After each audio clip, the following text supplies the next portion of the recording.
lies and disinformation. It's Alex Jones coming to you live from the front lines of the Infowar.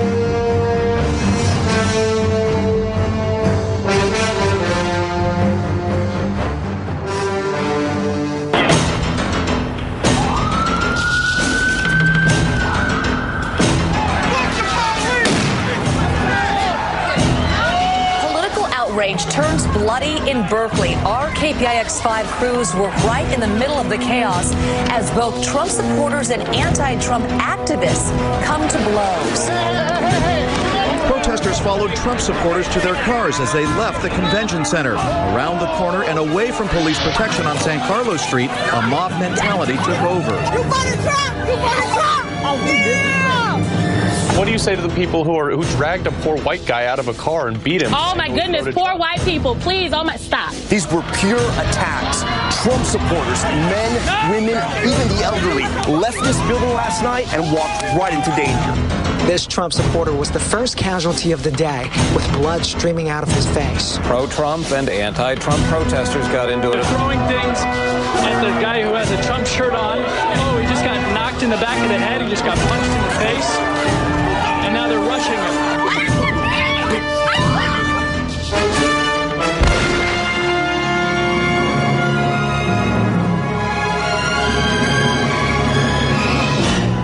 We're saying if you're out there and you're trying to represent your First Amendment right to free speech, if somebody comes and attacks you, it's your right to defend yourself. It got ugly. Violence erupting at the event as fights broke out, fists flying between Trump supporters and anti-Trump supporters. It gets pretty ugly. Yeah, I want to warn the folks watching at home, you're about to see some very violent footage. Do you want to fight? You better believe you got one! Organizers say today's rallies were meant as a show of unity against what they call a seditious fringe allegedly trying to sabotage the president. You can see there a FedEx delivery driver jumping in to try to put an end to the protest. You don't like, get the out. It's the strength in numbers. I'll give it to 8 lips. You want to come at, you better be 100 of you against 1 of me, because that's what it's going to take.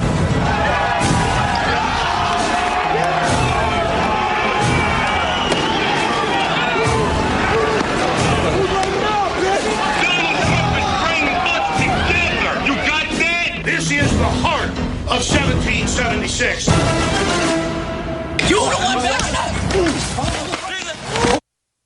Ladies and gentlemen, we are broadcasting worldwide on this Tuesday, the 23rd day of January 2018. Now, I've got a lot of sources, obviously, in Congress. I've got sources in the Pentagon. I've got sources in federal law enforcement. I've got sources in academia. I've got sources in the press. I've got sources across the board.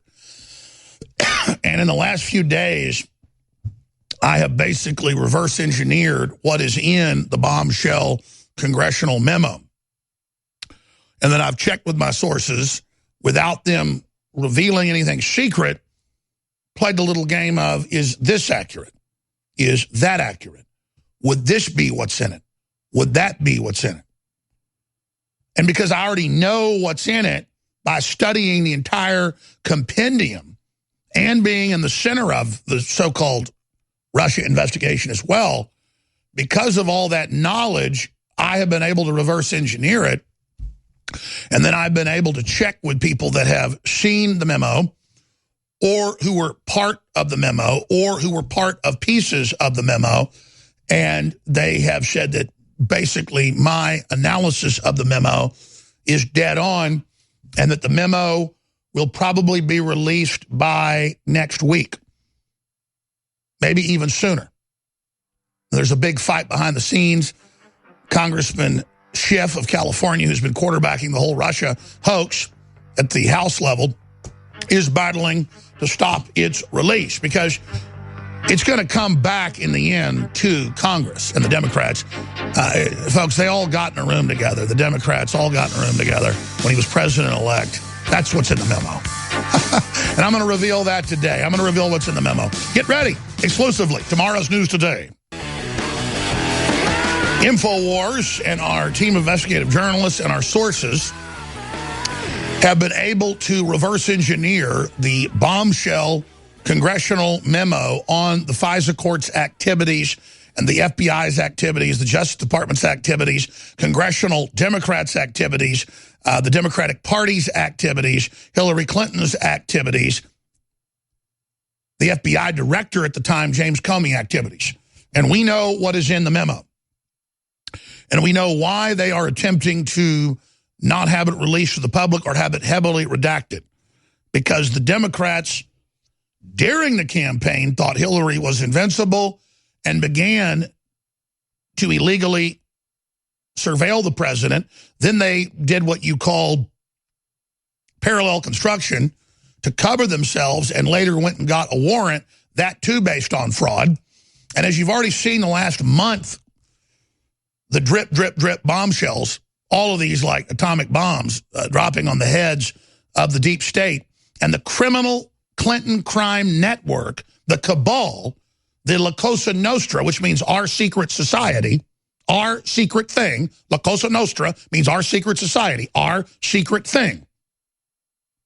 And I've said for weeks, it is a La Cosa Nostra style cabal of the highest levels of the Clinton crime network that they started putting in place in 1993 that Bush pretty much went along with.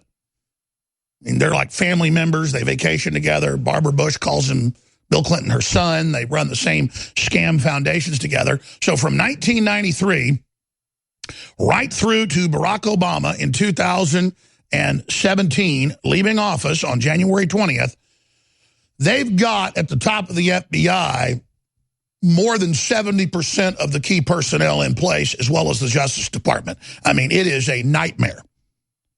For 26 years, they have been stacking the federal courts, stacking the FISA court, stacking the Justice Department, stacking the FBI at the top.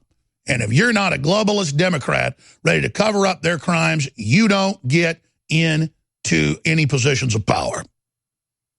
It's absolutely true that the average rank-and-file FBI agent is a hard-working person. I mean, I grew up, knew FBI agents that were working 18 hours a day with kidnappings and bank robberies and money laundering and, you know, just risking their lives. But that's your local FBI. At the top, it's super political. It's always been political, but now it's globalist Democrat crime syndicate.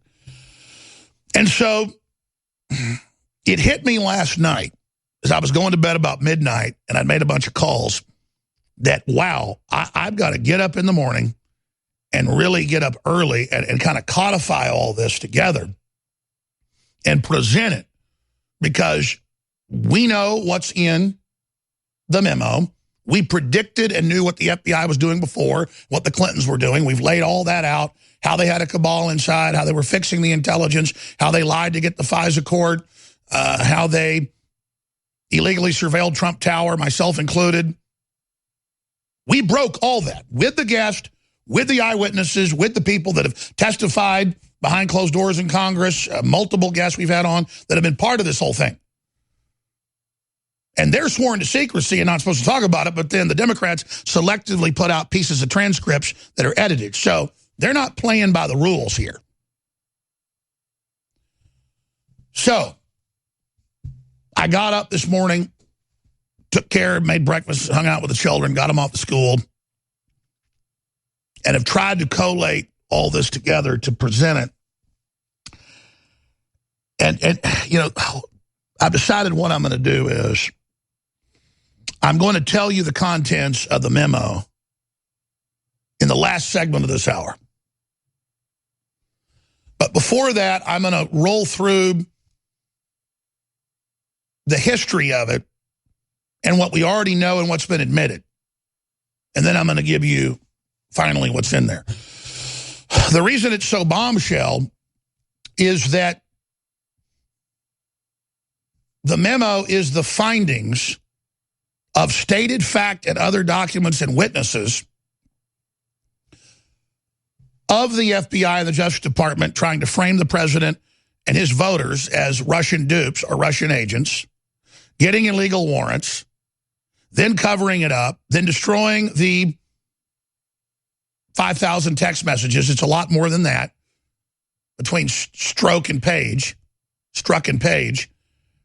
And the paying of money through the FBI to Fusion GPS to the family members of FBI agents and everybody else, and more documents pertaining to how these individuals did that, and the fact that they've already been caught talking about how they were forming a shadow government, how they were forming a cabal, how they were forming a secret society. And all of that has pretty much already come out. But what's important is the connections to how Hillary Clinton was directing the whole thing through the Democratic Party. And now we have congressional testimony that's been given by the head of Fusion GPS, where he says people are being killed in association with the dossier. Well, that's actually true. But it's people that could expose how they manufactured it, and it's people that could expose how they were planning to steal the election and how they did steal the election. You know, people that got shot in the back in Washington, D.C. And that's why you see Donna Brazile coming out and distancing herself from Hillary and all this. And that's why you've got the missing laptops being found by the Capitol Police, and they won't turn them over, even though Debbie Wasserman Schultz is on television in their meeting threatening them if they don't. And she's shaking because she knows what's on that laptop. So the memo connects the dots. And it's a lengthy, quote, memo. It's really a real dossier. And it just shows the web of how this is all interconnected. That's why you've seen Jim Jordan and them going back over a month and a half ago going, you know, I feel like when we finally get these people to testify and find out what's happening, I feel like Strzok and McCabe and all them probably met and decided to make up this dossier, decided to take it to the FISA court, and that the president had to order the FISA court to issue it. And I feel like we're going to learn you guys were all in a cabal and knew it was all a big lie. And I feel he doesn't feel like he's got all the documents. It's just secret. And then, of course, a week later, all that came out. They're letting the Democrats know what they're going to do. So now FBI Strzok and Page spoke of secret society after Trump election. Trump had been elected. It's November 9th. And they say, we are forming the secret society now. We're forming our own organization, our thing. We're forming our new organization. Call it a secret society today. We're going to go meet with the deputy director tomorrow. And they marched in there and they cooked up this whole criminal conspiracy in there and even called it a secret society. Because that's what secret societies were, the old intelligence agencies, like the NSA, the CIA, the FBI. That's what you called them, was secret societies. And then in the modern day, they go, those don't exist. That's crazy. No, they formed a La Cosa Nostra. Now, I don't mean it's an Italian operation, but La Cosa Nostra means our thing, our secret thing. And so they have a family with Robert Mueller, with Comey, with McCabe, and all these people under them, and Fusion GPS to fence the fraud, to fence the lie, and then bring it back, and then try to push it, and the whole desperate thing's falling apart. And I've now talked to sources that have seen sections of the memo, and it is going to absolutely devastate the Democrats. And I wouldn't be surprised if Comey and if Mueller and if Hillary Clinton does not go to prison, because they've broke the rules here. They've gone so far. The word is they are going to be indicted. They are going to go to prison for massive conspiracy against the Republic. I have come here to chew bubblegum and kick ass. And I'm all out of bubblegum. Leading a frontal assault on the lies of the New World Order, it's Alex Jones on the GCN Radio Network.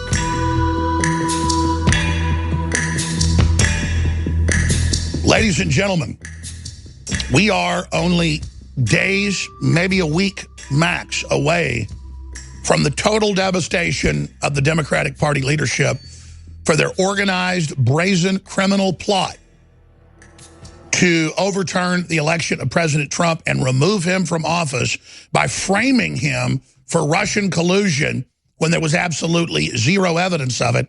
Now they've moved on to hopefully finding some type of obstruction or perjury when they're the ones in front of Congress, Mueller, Comey, all of them, caught lying over and over and over again. And so in the final segment of this hour, I'm going to just lay out the intel that I've been told is in the memo. But the secret congressional memo on the, quote, FISA court is the story of the illegal spying, then illegally getting the warrant, lying about it, then trying to classify it, then the NSA director calling Trump the first week he's in office, laying it all out. Trump saying, I've been illegally spied on. The media saying, you're insane, that never happened. Comey testifying to Congress, along with many others, saying it never happened when they were involved. That's coming out in the memo. The memo is really a blueprint for an indictment. It's a prosecution's case to the grand jury, the American people. That's what it is. When they say it's bombshell, it's going to lay it all out. Who did what, how they did it, the evidence, they've got everything. Trump's got the whole NSA file now. The unmasking, Susan Powers, Rice, all of it. Samantha Powers, Rice, all of it. I mean, it's all right there, ladies and gentlemen. And it's the brazen chutzpah, bravada, hubris, craziness that they would do this and now commit all these crimes to cover it up. So I'm trying to collate because there's so much evidence, so many pieces I want to get to. This is so big, I'm tempted to go off the air and have Owen Schroyer come host the show and just go spend 2 hours in my office and try to really codify it, because I've got all the evidence, I've got the sources, I know what's in the memo, I know it's a blueprint for indictment. It's bombshell proof, it's perjury, it's conspiracy to defraud the voters, it's conspiracy to frame the president, and it's all there. And you notice they keep telling you, we feel like this is what's happening. They already have it. And then they release it. Jim Jordan, Nunes, Trey Gowdy, everybody. And you've got the Democrats now, the congressional Democrats that met with Hillary and others in the 2 months before the president got inaugurated. And there's records of that reportedly. And then there's the FBI records and the text messages and the emails about, we got to get an insurance policy. We got to form a secret society. We're going to stop this guy. And that's the stuff we've got. And now it's been reported that the type of Galaxy phones they were issued hard code all the text messages on them. Well, everybody already knows that. None of that's ever erased. You've got to have a special technician that knows how to go in and delete that stuff. I can't tell you how many times we've accidentally deleted something and we just have an expert go in and pull it back up out of the trash. And it's more sophisticated than that. There's another copy as well. And so they have been caught now saying 5,000 text messages between these two FBI agents have been deleted by accident.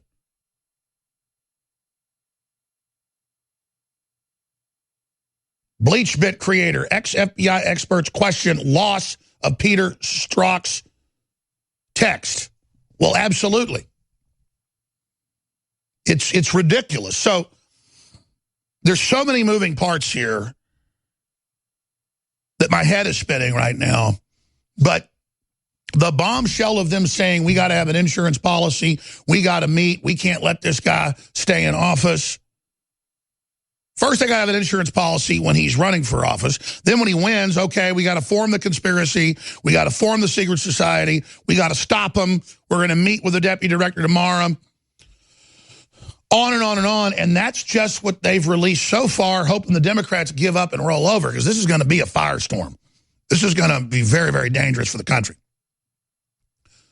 A sharp digital forensics expert may still be able to recover them, said Andrew Zime, creator of BleachBit, the software that Hillary Clinton subordinates used to clear information from her private server. In general, whenever the software deletes any information, traces are left of the storage device, though they become disorganized like the proverbial needle in a haystack. But they build in back doors, is what he's telling you, where the government wants to be able to go back in, and there's a breadcrumb trail, because it's all still there, to then reproject the skeletal map onto it to be able to pull it back off. And we've got the man that developed a lot of this, Dr. William Binney, former technical head of the National Security Agency, joining us in the second hour to talk about all this. So we'll get a top expert for you on that, and we'll pick his brain on air as well. So that's the magnitude of what we're dealing with. But yes, you get tomorrow's news today. I have made a lot of phone calls to top experts, and we have all the pieces, and we have what the congressional folks have already been hinting at for months, that then the next week they release word for word. Remember that tape I played a month and a half ago, Jim Jordan saying, you know, I kind of feel like they all went to McCabe's office and they said, we got to stop the president getting in, or got to remove him, got to have some type of insurance policy. I kind of feel like it was all a cabal of them working together, you know, to stop all this and to create this fraud. And that's just what I feel like might be there, because he has a high-level security clearance and has seen it all. And the next week, exactly that's released. So I've talked to folks that have seen sections of what's been put in the investigation. It's an investigational finding, a blueprint. It's an impeachment, basically, of them. The House indicts, the Senate tries the president. Well, it's the same thing. The House has produced an indictment. That is what this memo is. It is a blueprint. It is a finding of fact from their own documents. It is a House indictment of the Clinton crime syndicate. Lois Lerner thing was huge. Ohio Representative Jim Jordan told the Daily Caller, my gut tells me this is probably bigger. Oh, his gut's telling him more. He's got all the documents of Lois Lerner. And it goes on and on and on, with tarmac meetings with the former Justice Department head, Loretta Lynch, and all of it. It's all going to be there. How these people, this cabal of a few FBI agents and Justice Department, less than 30 people, put there by the Clintons, continued by Obama and others, how they protect the Clinton crime machine, protect the Obama crime machine, collect data to blackmail and attack and go after Christians, libertarians, conservatives, go after the churches, go after the 501c3s, you name it. Then they try to stop Trump with made-up stuff in the campaign. Then they get illegal wiretaps. Then they get caught. Then they get warrants. Then they lie about that. Then they try to cover up the whole crime. Then they lie to Congress. And it's all coming out. It's all coming out, criminals. Get ready.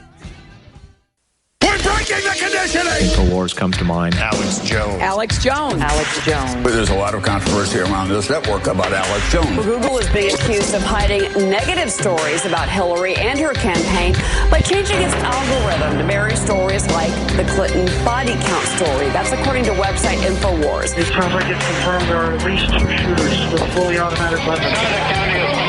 Dr. Martin Luther King has been shot to death in Memphis, Tennessee. JFK was shot from the back and the front. It was almost as if they were a planned implosion.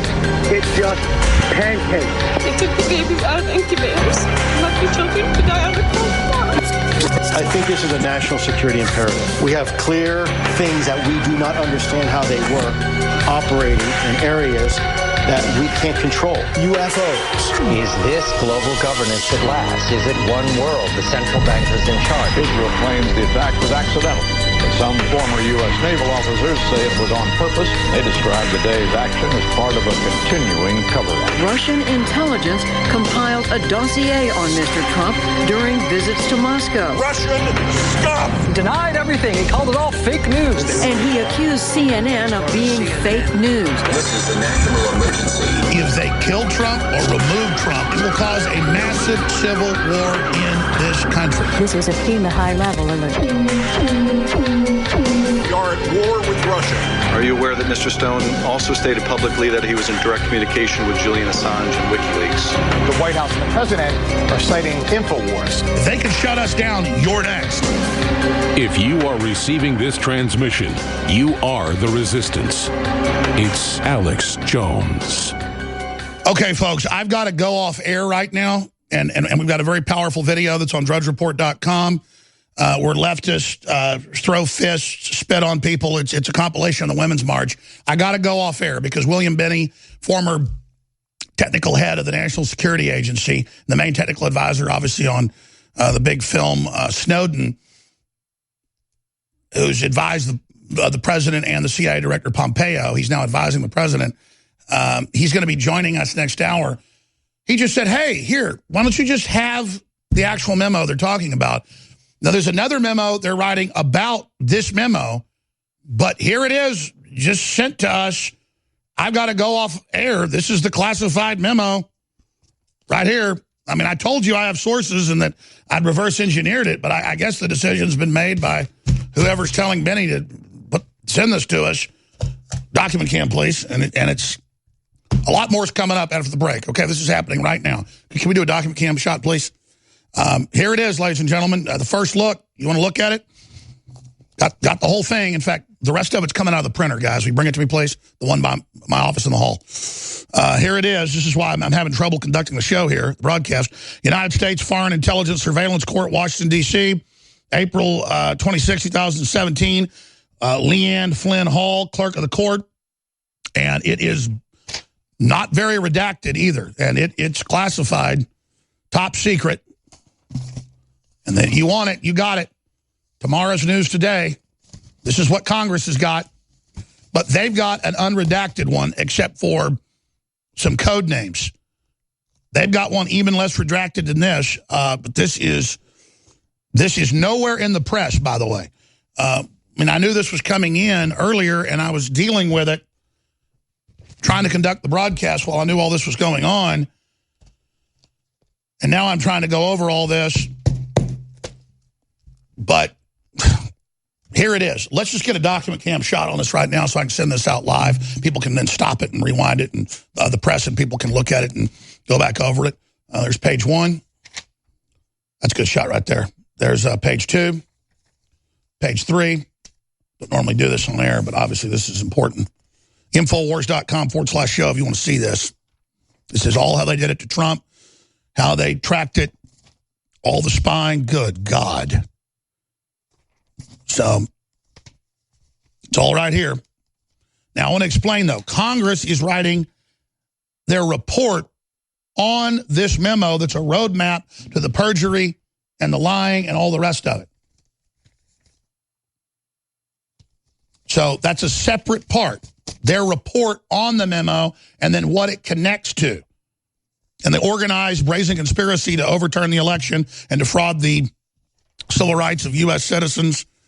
I mean, the amount of crimes committed here are just absolutely staggering when you read this stuff. Their authorization, they say, for spying on Trump was weapons of mass destruction and working for a foreign intelligence operation. Look at the stuff they said to get this. So it just goes on, and obviously this is like trying to eat an elephant in one bite. I think for everybody's safety, we're just going to go ahead and post this and send out a link to this the next 10 minutes. I'm going to go ahead and go to the video that's on drudgereport.com if you want to find it. If you're a radio listener, it's right in the middle of the site. Foul-mouthed liberals fart, spit, and throw fist at reporters. We also have new video where they're saying, we want to take conservatives and we're going to murder them. We're communists. We're going to chop their heads off. And everybody's like, yes, we're going to murder everyone. So that video is coming up as well. But I told you that I've been talking to a lot of folks that have seen the original actual memo they're talking about that we now have right here for you first.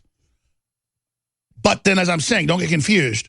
There's another memo, and they're hyping it, saying the contents of the memo, we're going to put a report out soon.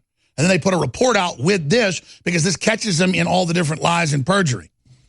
And remember CNN saying nobody's spying on Trump. MSNBC, the New York Times, that, we made this up, and Infowars made this up, and our guest made it up. We had William Binney on at the time, who is now advising the president. I'm just going to leave it at that.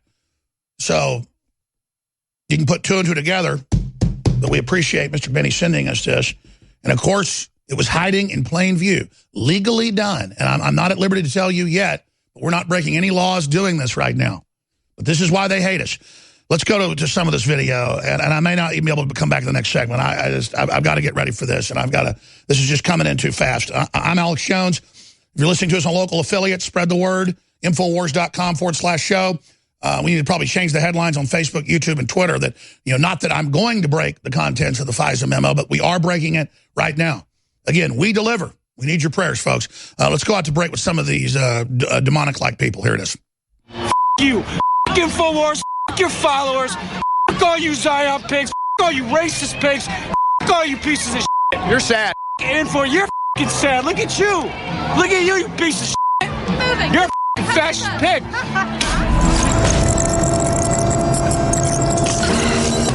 Hi, yes, Horror Power. We're out here representing sex workers and equal rights for them, because a lot of the time they're excluded from these, and our jobs are just as important and just as valid as everybody else's. So power to the whores, power to every woman, trans, cis, women of color.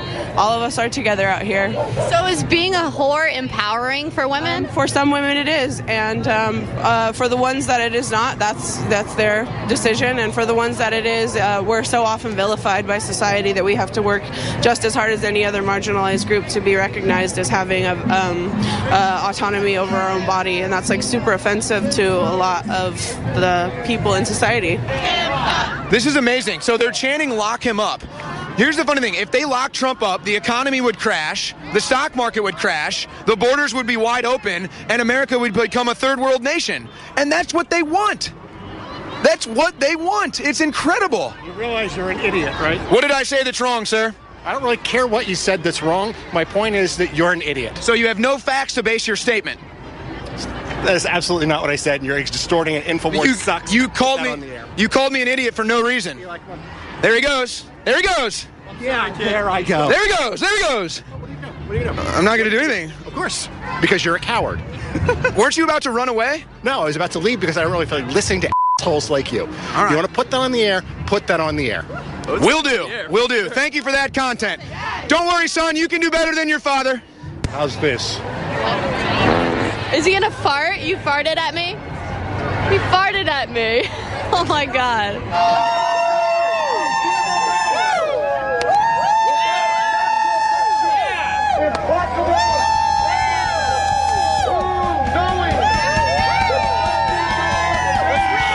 Donald Trump has got to go. Hey, hey. I've got to go off air. Roger Stone, I've just made abreast of the information. I got to go make phone calls. I got the former head of the NSA coming on next hour who sent us this information just about an hour ago. So I've been on air, not complaining here. It's just hard to do, trying to host a show while I decide what to do with this. I've made the decision. I'm going to go to Zach, one of the producers, and Roger Stone here for this segment. You and I are going to go get this file. We're going to post it on Infowars.com right now, Kit. I've called Rob Dew and Nico Acosta, who are off doing a hiring deal right now, an interview. Told them, drop that. Give the guy $100 or something. Come back over here. All hands on deck at the newsroom. We have the secret memo. We have it first, and I'm going to tell people where to get it in just a minute, okay? But you're about to get this right now. And I told people I'd already been told the contents by sources. Well, I guess people just decided to go ahead and give it all to you right here, because fortune favors the bold. They know they're going to give it to you on the file. Just post it and say, this is the secret FISA court memo, and we now have it. We've now had a chance to scan it. This has people going to the court during the election and saying, this is illegal, you need to stop. So there was a fight in the court. That's why the judges recused themselves and everything. We have to get everybody reading this now. We got to get Paul Watson in England. I'm trying to call him during the break. I'm not bitching. I'm just saying this is all hands on deck. Paul's got to get on this, everybody. I'm not going to sit on this. I'm going to blast it out right now so everybody's got to cover it before the media gets it and spins it. This is incredible. So get the file. It's from William Binney, former technical head of the National Security Agency, and I want you to post it to Infowars.com and Newswars.com right now with a link to the live feed as we cover this, okay? And say, William Binney now joining us. Thank you. Here you go. Here. Well, yeah, sure. Yeah, get the file here right.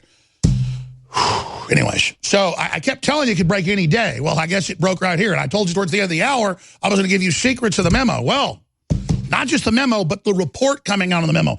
We're going to go right now to Roger Stone for this segment. The next, Zach, one of our great producers, is going to quarterback that. But Zach, you were just scanning through the, how many hundreds of pages is this? It's 100. It's 100 and it's 100. It's 99 pages without the cover letters. It's 101 pages long. So, Zach, just tell folks a little sniblet you just found during the break. Well, I didn't even get 10 pages in, and I already found out that there was 2 hearings on suspected abuses of the FISA court laws, and one was in September, I think, 26th of 2016, which would take place way before the election happened. And if they're doing another hearing in March, after hearing that there was unmasking that happened with Susan Rice, then clearly Trump probably put into effort in March another hearing about the same type of abuse. So, I mean, this is just blows out the water that they've known about this illegal wiretapping essentially since September. And we're about to post it on Infowars.com. We're going to tweet it out at Real Alex Jones. And I'm not going to do what the press does and just sit on this. The so-called press, the New York Times and people. We're going to blast this baby out to everybody coming up. Let's bring Roger Stone in. You bring him in and out of breaks, Zach, while I go deal with this on the main deck here. But Roger Stone, wow. Thank God William Binney now advising the president and advising the CIA director. And wow, this is dropped right in our lap. What do you make of that? You know, Alex, we're making history right here at Infowars. I now know how liberals felt when it was revealed that Nixon had kept tapes and those tapes would be forthcoming. This is very akin to that. This is an indelible blueprint of treason, of unconstitutional actions, of an illicit effort to steal the election from Donald Trump. It shows the abuse of power. And my question, my most immediate question after just looking at this stuff quickly, what did the president know and when did he know it? It is not conceivable. The highest levels of the NSA and the FBI and the CIA were deeply involved in unconstitutional activity to change the results of the election without the orders of the president. It's time for us to know what Obama's involvement and knowledge was in this treasonous plan. We're scanning it right now for the word president or Barack Obama, and so we've got everybody in there reading it. I'm going to go work on that, Roger. Take over. But, I mean, right now, Infowars.com is 10 minutes away. We'll do this little segment and a little short one from William Binney joining us to break all this down. I mean, this is surreal, my friend. Well, some of my same contacts, like you, Alex, in the intelligence community have been telling me that this existed. Going back to Infowars many months, I have repeatedly said that the FISA You broke it in February and March of last year and said everything must be about a FISA investigation. You told the president that every time you've talked to him, and it turns out the president did it. Well, they were using the full power of the state, the full investigative and surveillance powers of the U.S. government for political espionage, to spy on the Republican candidate for president of the United States. This is 5,000 times worse than the plumbers. This is 5,000 times worse than the plumbers. Well, in the case of Nixon, he was using private contractors and inept ones at that, and there was never any proof or evidence that the president himself ever knew about a ham-handed operation that achieved nothing. In this case, they were using the actual auspices of the U.S. government and the government's surveillance authority to cheat in the election, to wire the election. And then now suddenly, remember the famous 17.5-minute gap and how the liberals went crazy when there was missing information. Now suddenly the FBI is missing all the text messages between two of the leading perps. What would they have done if suddenly all the messages between Hunt and Liddy went missing in the middle of the Watergate investigation? They would have gone out of their minds. We are really, I think, ahead of the curve news-wise on this, and we're in an extraordinary place where it's all now laid out to bear. In other words, thanks to Infowars, thanks to Matt Drudge, the pieces are now coming together. The dots are being connected. We know, for example, that the Obama Justice Department went to the FISA court in July of last year and asked for permission to spy on Roger Stone, Paul Manafort, Carter Page, and Trump Tower. And they were stunned when the judge turned them down. Stunned, because the FISA court, generally speaking, is a rubber stamp. The FISA court gets 99% of their requests approved. It's important that InfoWarriors understand that unlike a regular federal court of law, no probable cause is required. They can ask to surveil a person or an entity just because they want to, although their responsibility is that it should have some national interest. In this case, the wholesale spying by the deep state was solely for the purposes of stealing this election. And therefore, Mr. Brennan needs to be asked what he knew and when he knew it. Mr. Clapper needs to be asked what he knew and when he knew it. Ms. Rice needs to be asked what she knew and when she knew it. Roger, let me interrupt you. I'm literally in Kit Daniels' office. While we're trying to post it, they grab control of the computer and turn it off and fry it right in front of us and then start jumping in. They are inside our computers right now, but they can't stop us. They can't stop us from publishing it because guess what, idiots? Trump already published it. It already got published. We haven't told you yet. You're fools. So you're not going to stop anything, globalist. Understand that, Hillary Clinton and all of you. Boy, I tell you, I've never seen something like this. Live time in Kit Daniels' computer, because I'm on air saying post it. Can you believe that? They have whole situation rooms, probably still in our government, criminally battling the American people right now, Roger. Because they are fighting going to prison. Some of the highest level officials in the Obama administration are looking at serious jail time, public ruin. And of course, this tarnishes the presidency of Barack Obama. They said that Watergate was a constitutional crisis. That was child's play compared to what we're looking at here. All right, stop there. The whole house of cards is coming down. You're going to do 5 more minutes for me, coming back out of break here. I just need to plug once, because it's very expensive to run this operation. We got Soros-backed groups coming after us, as you know. We have great products at InfoWarsLive.com. Radio Network. All right. This is Roger Stone jumping in the chair for Alex Jones while we grapple with breaking news. For those just tuning in, the page FISA memo on which the famous classified 4-page summary is based has dropped into our laps, courtesy of that great patriot and former counterintelligence head, Bill Binney. For me, this is a very bittersweet moment. I've just hung up with my lawyers because, as many know, Donald Trump and I are being sued in the District of Columbia. The allegation from Project Democracy and Obama front is that Stone and Trump conspired with the Russians to steal the DNC emails and give them to WikiLeaks. To enter this entire document into evidence in this case, it blows their lies sky high. Now, let me remind you that the entire front line of the Obama NSA, the entire shaved head crowd, Dr. James Clapper, Islamic convert who served as CIA director, Valerie Rice, Admiral Rogers, et al., filed an amicus brief accusing us of spying for the Russians. Now it is them who will be in the hot seat. I can't even begin to tell you how explosive this memo is. It's a blueprint of treachery. It is a blueprint of treason. It is the outline of a massive program of illegality. And again, all signs point to the top. What did the president know, and when did he know it? That is the question that congressional investigators need to ask. Now, I know what's going on right now over at CNN. Nothing. They're going to try to pretend that this doesn't exist or that it is in some way illicit. But I think we have the good. I think we have the fact, and the American people need to see this. Jack, any updates?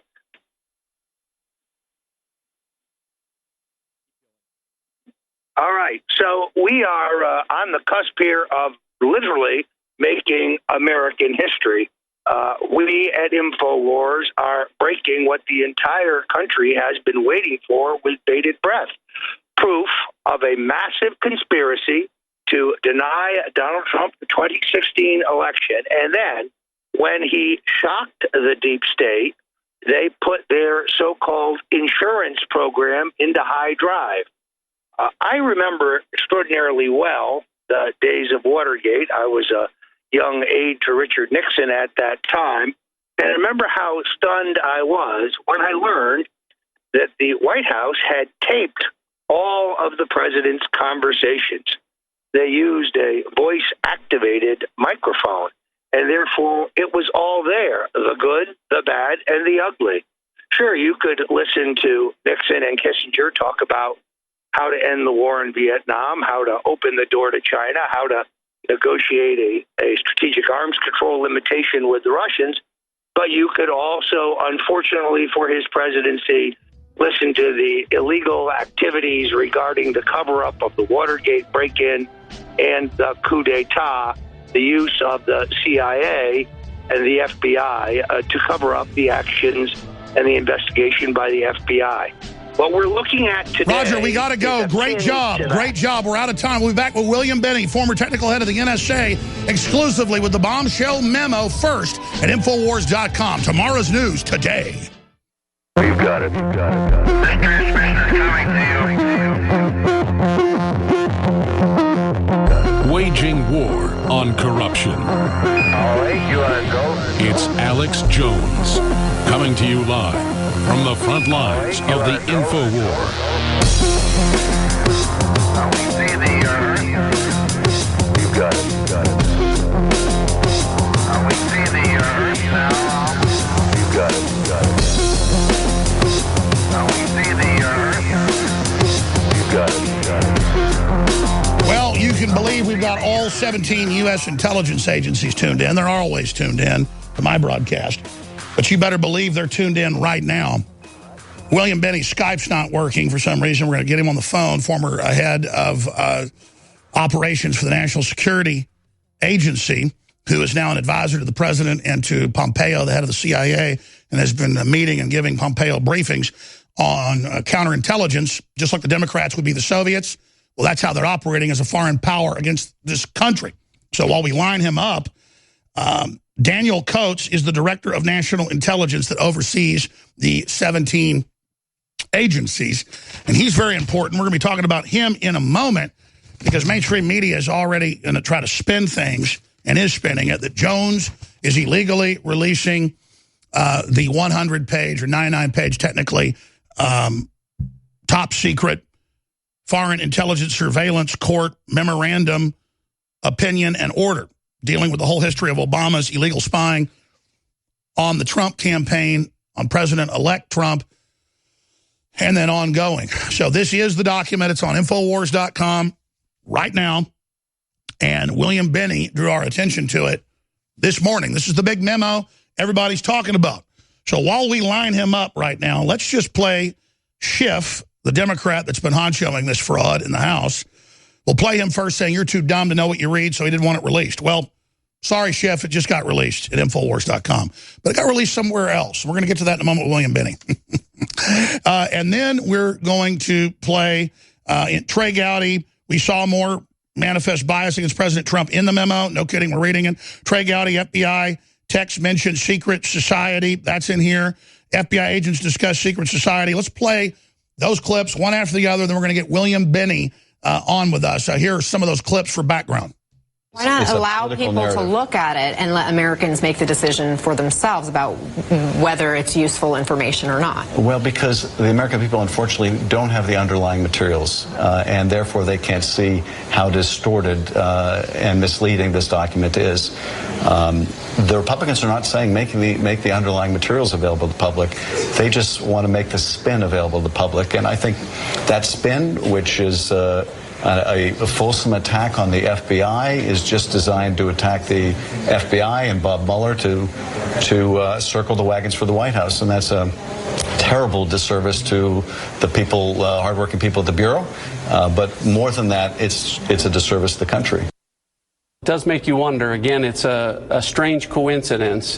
Just as, you know, it's possible that these text messages that are missing, perhaps they really were lost. Perhaps it is another strange coincidence. The problem, Martha, is for former prosecutors like Chairman Gowdy and myself that worked at the department and worked with the FBI, it makes it harder and harder for us to explain away one really strange coincidence after another. Look, the point, I think, with respect to the issue of bias that Chairman Gowdy mentioned before, we knew that Strzok and Page had an intense anti-Trump bias. And that's okay so long as they check it at the door and do their job. But we learned today in the thousands of text messages that we reviewed that perhaps they may not have done that. There's certainly a factual basis to question whether or not they acted on that bias. We know about this insurance policy that was referenced in trying to prevent Donald Trump from becoming president. We learned today about information that in the immediate aftermath of his election, that there may have been a secret society of folks within the Department of Justice and the FBI, to include Page and Strzok, that would be working against him. I'm not saying that actually happened, but when folks speak in those terms, they need to come forward to explain the context with which they use those terms. With regard to these new texts and the idea that there could be a special counsel, a second special counsel requested to look into this, how are you pursuing that? Well, these texts are incredibly important, Martha, for a number of reasons, both what's there and what's not there. So lay aside this glaring 5-month gap in text that the world's premier law enforcement agency somehow missed. Lay that aside. What we have seen, what Johnny and I saw today, was a text about not keeping text. We saw more manifest bias against President Trump all the way through the election into the transition. And I saw an interesting text that Director Comey was going to update the President of the United States about an investigation. I don't know if it was the Hillary Clinton investigation, because remember that had been reopened in the fall of 2016, or whether it was the Trump investigation. I just find it interesting that the head of the FBI was going to update the President of the United States, who at that point would have been President Obama. Congressman Gowdy, do you want to expound on the secret society idea?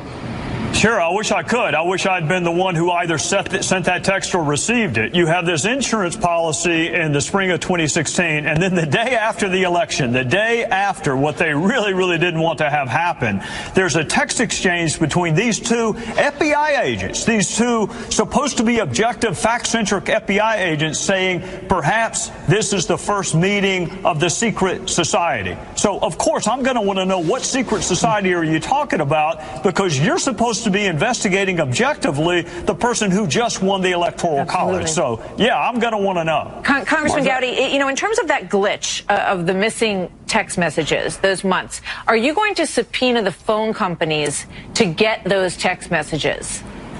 You know, Martha, Congress is not great at using legal process like subpoenas and search warrants. Of course, we want that. I hope Mike Horowitz, the Inspector General, got them.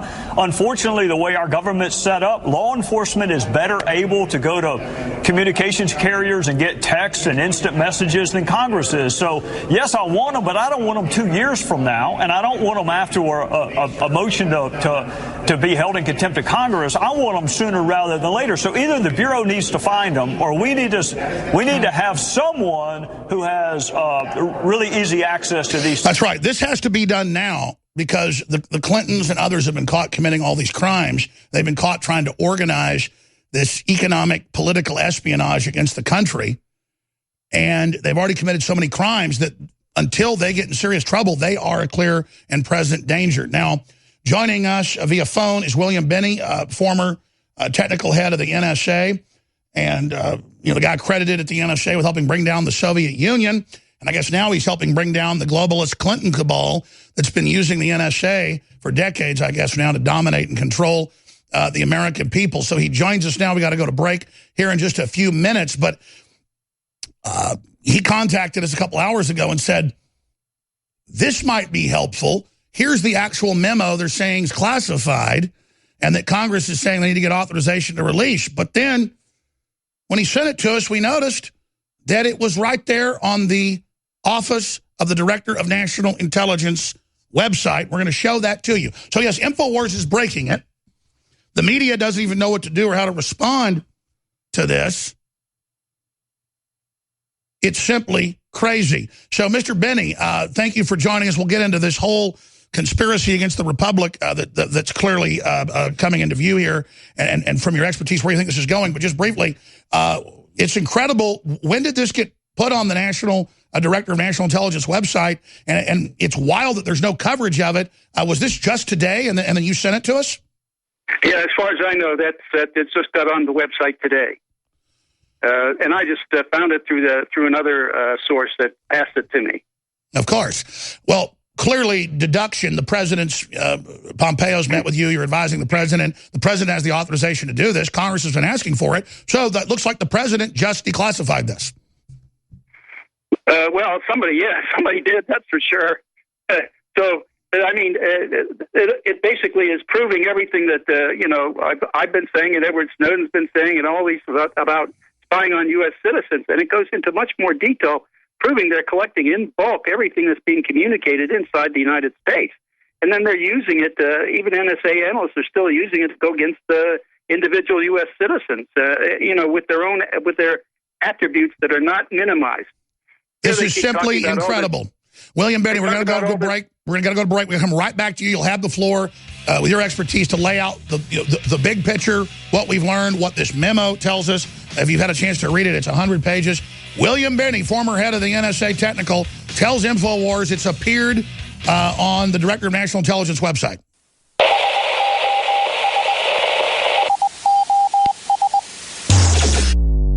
William Binney is our guest. He is the former technical leader of the intelligence with NSA before becoming a whistleblower in 2001 after more than 30 years of the agency. Binney's been described as one of the best analysts and codebreakers in NSA history. And again, he is the technical advisor for the film Snowden. That is so amazing. I think the best work that particular director's put out, exposefacts.org, agoodamerican.org is a documentary that he endorses and is in.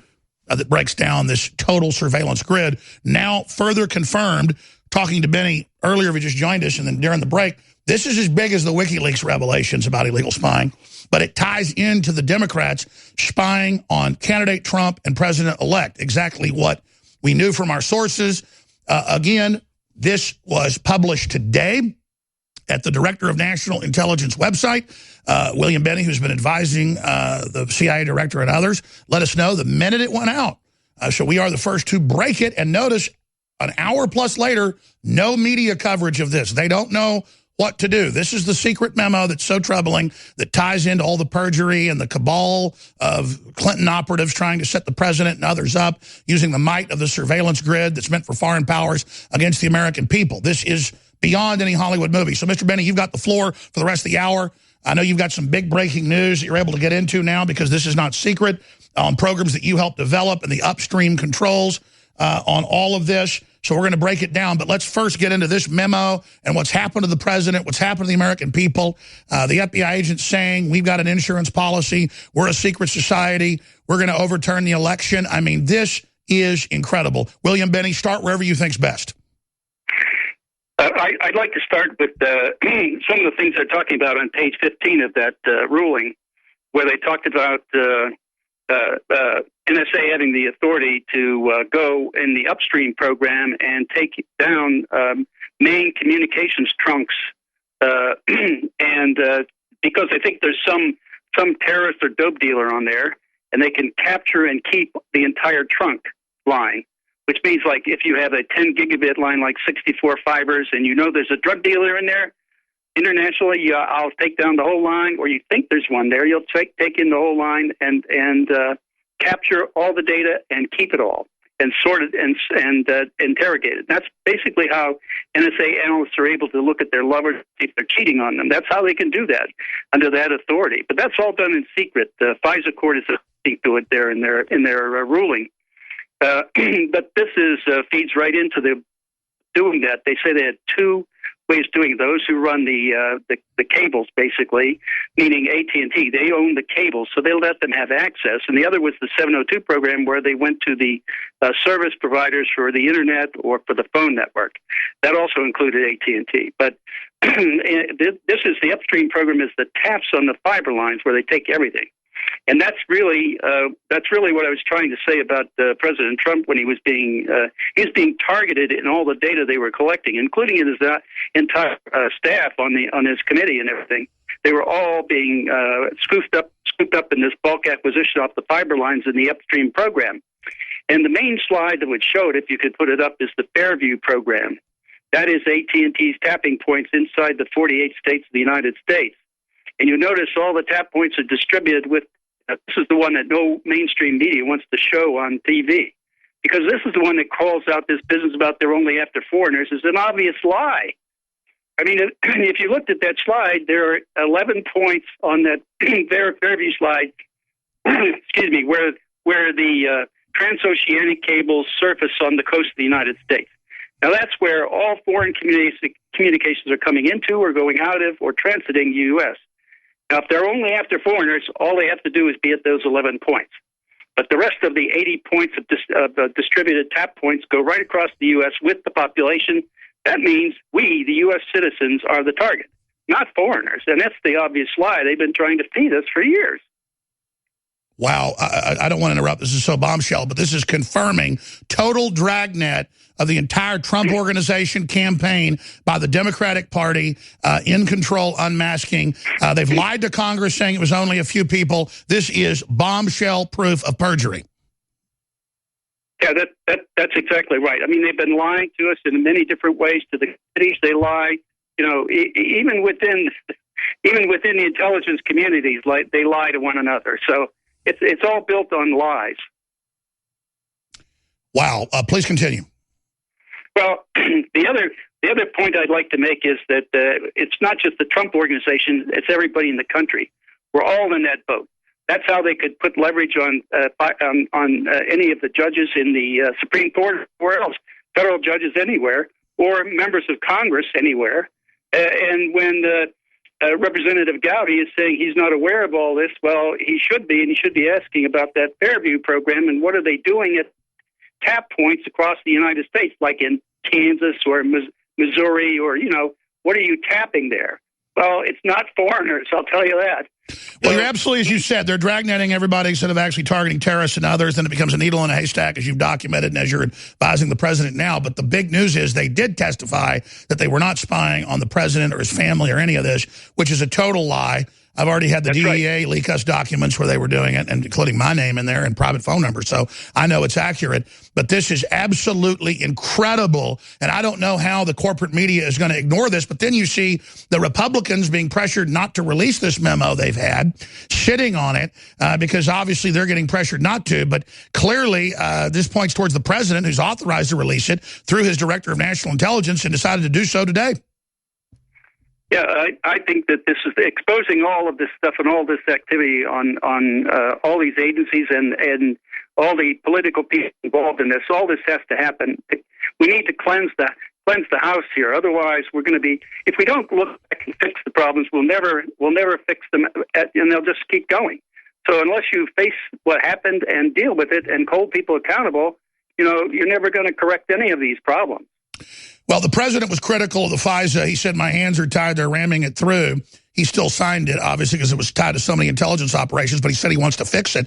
This is, I think, a big message from the president, declassifying this today, and a little bird telling you about it so we could break it. But again, this is one of the biggest stories of my lifetime, and it's total silence right now that this is out. Yeah, that's been my, like, even the Russiagate, the mainstream media was pushing an agenda, not any factual evidence. And so I found them to be totally worthless. And they were actually, they should unsubscribe to the First Amendment as a part of the free press, because they're not free and they're not a press. They're not looking for the truth and being honest about any of it with any of us. So, you know, I just see that as a total failure for their obligation to our Constitution and the process that we are supposed to have here in this country. Well, they didn't think about people like you and Mr. Drake and countless other FBI agents that have exposed what was going on. I mean, there have been a lot of good people. And I know it's just your duty. You've done it, but you've been through a lot. Now to see all this coming out, is there not some satisfaction there, Mr. Binney?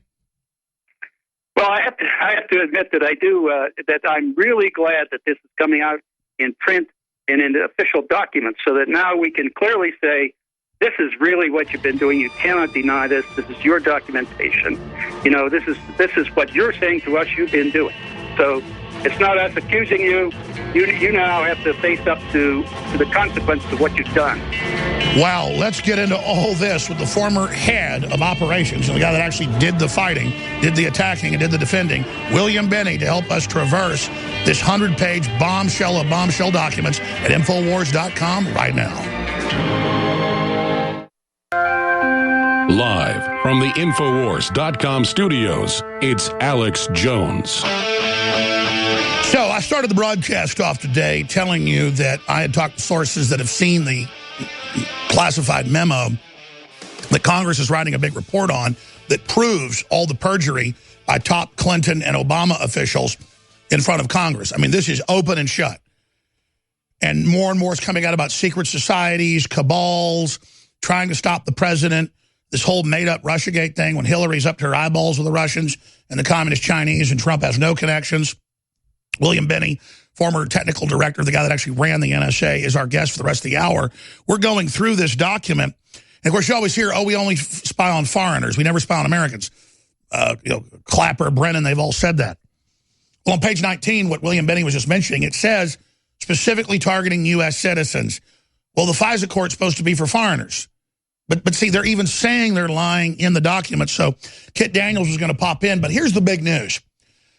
I don't care about being in mainstream media on just fluff stories. I mean, CNN, you name it, is in the news today saying Neil Strauss better not write a book and United Artists better back out. And, you shouldn't publish Alex Jones's book, The Secret History of the Modern World and the War for the Future. Neil Strauss says he's never seen it where they try to stop it even before there's a publishing deal. And they're all over the news saying, don't let Jones publish his book. He's a Nazi. None of it's true. These are the Nazi book burners, ladies and gentlemen. So it isn't about, I can't believe I'm not in the news. I'm in hundreds of things a day with their disinformation campaign. But when we break that the secret memo is up at the Office of National Intelligence Director today, clearly Trump said, enough of this. I'm the president. Boom, put it out. William Binney calls. He's already coming on and says, hey, look at this. A little bird called him. And no coverage, no media. They don't know what to do. We're going back to William Binney here in about 60 seconds. He's very gracious to join us. But one of our reporters, Kit Daniels, just wanted to make a point about this. I mean, we're plowing through this 99 pages. This is incredible. I've never heard Binney so happy during the breaks we're talking, because this is total vindication. It's so good for our country. And again, it's the president. He clearly has released this. And so now we'll see what the press does. Kit Daniels? I only got to page 19 before I found something really bombshells, the fact that it says that procedures have prohibited the use of U.S. person identifiers to query the results of upstream internet collection under Section 702. But the October 26, 2016 notice informed the court that NSA analysts had been conducting such queries in violation of that prohibition. And it goes on to say that they had to make they bypassed that prohibition by kind of reframing the whole argument that they were not collecting data. People are like, hey, this is a crime, so they play games with it. Let's go to the real expert on this then, William Binney. Is this not more proof of the fraud, that they're admitting what they're doing is illegal? Yeah, but let me give you a little bit background on on the concept of minimization. That's a concept the court uses all the time, and they keep saying this protects all your identity. Well, what they really don't understand, or they don't know, I guess, all the data that's collected by NSA is in what they call a collection database. There is no minimization of any data at all in that base. So that even analysts, even when, for example, Ed Snowden had said that all they have to do is use the IP of the DNC and they can go into the database and find the information on it. Well, they can do that with anybody, because if they go into the collection database with the knowledge of what their attributes are, phone numbers, email addresses, IP numbers, that they can use that to scarp up out of that database everything about them. And it's not just them. The other part that's missing here, and that's that I haven't come across yet, is that what the FBI and the DEA and the DOJ are doing with that data, because they also have direct access to it. And so do the other Five Eyes. GCHQ, Canada, New Zealand, Australia, they can get into that database too through the IC Reach program. So, this whole thing is a farce. The minimization is a joke. The oversight from the FISA court, they can't even tell what's going on. And the intelligence committees, they're about as worthless as anything.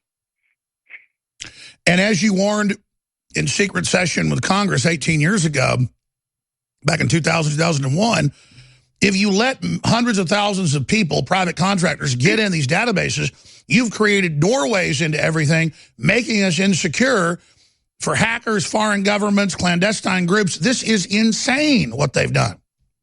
Yeah, plus they open up everything to industrial espionage everywhere. So, now that GCHQ and NSA, and the Five Eyes can go in and do all that anywhere in the world. William Binney, as the former guy that ran the NSA operations, not the political head, but the guy that ran the operations, as basically the military officer that was in command. What needs to happen now? We knew this would be used to abuse, like in East Germany or back in Nazi Germany or other authoritarian regimes that use spying to control against their own people. They've been caught. They've been caught lying. They've lied to Congress. They're still ongoing with the Russian canard, trying to overthrow a president that's clearly trying to reform things and is clearly for the country. Say what you want about him. He clearly, is trying to build the country economically back up. And they're just committing these giant flagrant crimes. They're caught in the text messages admitting that it's politically motivated and that it's fraud. They're paying their wives and husbands millions of dollars at Fusion GPS to create the fraud, to launch the larger fraud. I mean, this is beyond any movie I've ever seen. If we don't go after them quickly, they're going to pull something like a cornered bank robber. Yeah, that's right. I mean, what needs to happen now? Congress needs to make some criminal referrals to the Attorney General, and he needs to set up a separate grand jury to investigate and issue indictments, because these are clearly demonstrable but from the evidence directly the crimes that have been committed. And all they need to know now are who are all the names they need to put on those crimes. I mean, there's going to be a lot of them, including in the FBI and the DOJ and, probably at CIA and NSA also. And again, this isn't some type of vindictive thing, because we go after these people, they're going to fight hard. I just want them to go away. They're not going away. They're not going to Alba like Napoleon. They're like Hitler. They're dug in their Reichschancellery, and they're not giving up. Yeah, they're letting everybody else die. But the point is, unless you face them and go after them and do something about this, you're not going to correct the problem in the future, and people will look back and say, well, they got away with it, so I'll do it too. That's why I blamed this all on Jerry Ford when he pardoned Nixon, When he did that, he said every president can do anything he wants. He's now got a get-out-of-jail-free card. That's the next president, who also wants to be able to do whatever he wants. So, you see, that was where I put the blame right there with Jerry Ford. And if he'd have let Nixon go to trial and be indicted, then I don't believe that this would have happened. But we haven't done any indictments of any of these people who've done similar crimes, and now for massive crimes. We haven't done any of that. And that's really what we need to do. Absolutely. Well, what do you expect the political class to do, though? Because obviously the Republicans have had this for months. They haven't released it because there's so much classified stuff in here showing the crimes. I mean, in a way, Trey Gowdy and all those guys, even though I like them, they're, by not releasing this yet and wanting to redact it heavily, they're really defending the corrupt system itself. Yeah, that's right. And that's why I kept trying to say, even with Trey Gowdy, he needs to ask questions about that Fairview program, the slide you had shown there. And also, there are other programs. Occasionally what NSA does to cover up what they're doing is they rename programs. They call them different names. And so if you go ask them at Fairview and they change the name to something like Hemisphere, if that's the case, then they'll honestly answer you and say, well, we don't have a program Fairview. So exactly. So they play semantical games. It's like saying there's no global government. We have global governance. They just change the names and have musical chairs. That's right. That's right. We're going to go to break with another segment with you. What's the other key areas you want to get into when we come back, Dr. Binney? Well, I just wanted to get into the FBI and the DOJ and all of that, and the DEA. All right, we'll be back. Ladies and gentlemen, Infowars.com exclusively broke the secret 99-page, 100-page with a cover sheet FISA memo, and we're in a couple hours into this, and there's no coverage anywhere. Again, because it's so real, it's so damning, it's so bombshell.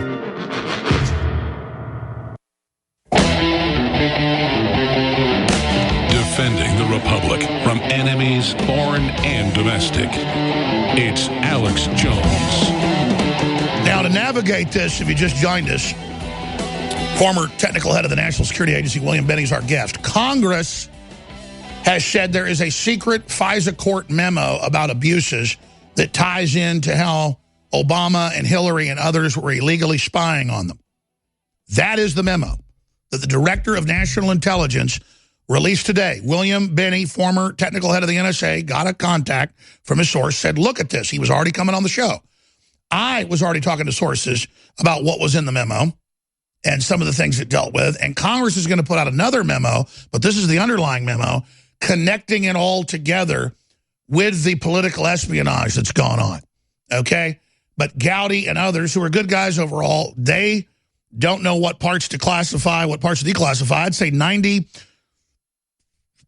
or more of this document is not redacted. This is the document that they're talking about, the FISA court memo. There is a memo, but then there's also the memo they're going to put out on the secret FISA court memo, because they didn't want to put out the whole report and they wanted to tie it in to the new event. So just to be clear with the semantics on that, this is a live feed, Infowars.com, hundreds of stations across the country. They don't want this story getting out. So share the live video feed, share the document, and we're going to add a link on there to the Office of National Intelligence, which is the head 17th agency over everything, that has released this. And I was talking to William Binney during the break. You were saying it's very encouraging that the Director of National Intelligence released this today, because the liberals and others, fake liberals, are saying, you know, there's no such thing, you're making it up. Well, Daniel Coates has now released this with little fanfare. You've been in a similar position as him. What do you think is the thinking behind this by the Director of National Intelligence, obviously being directed by the president? Well, to my mind, I was hoping that this was an indication that the president really wants to clean up the mess in the intelligence community and the law enforcement agencies.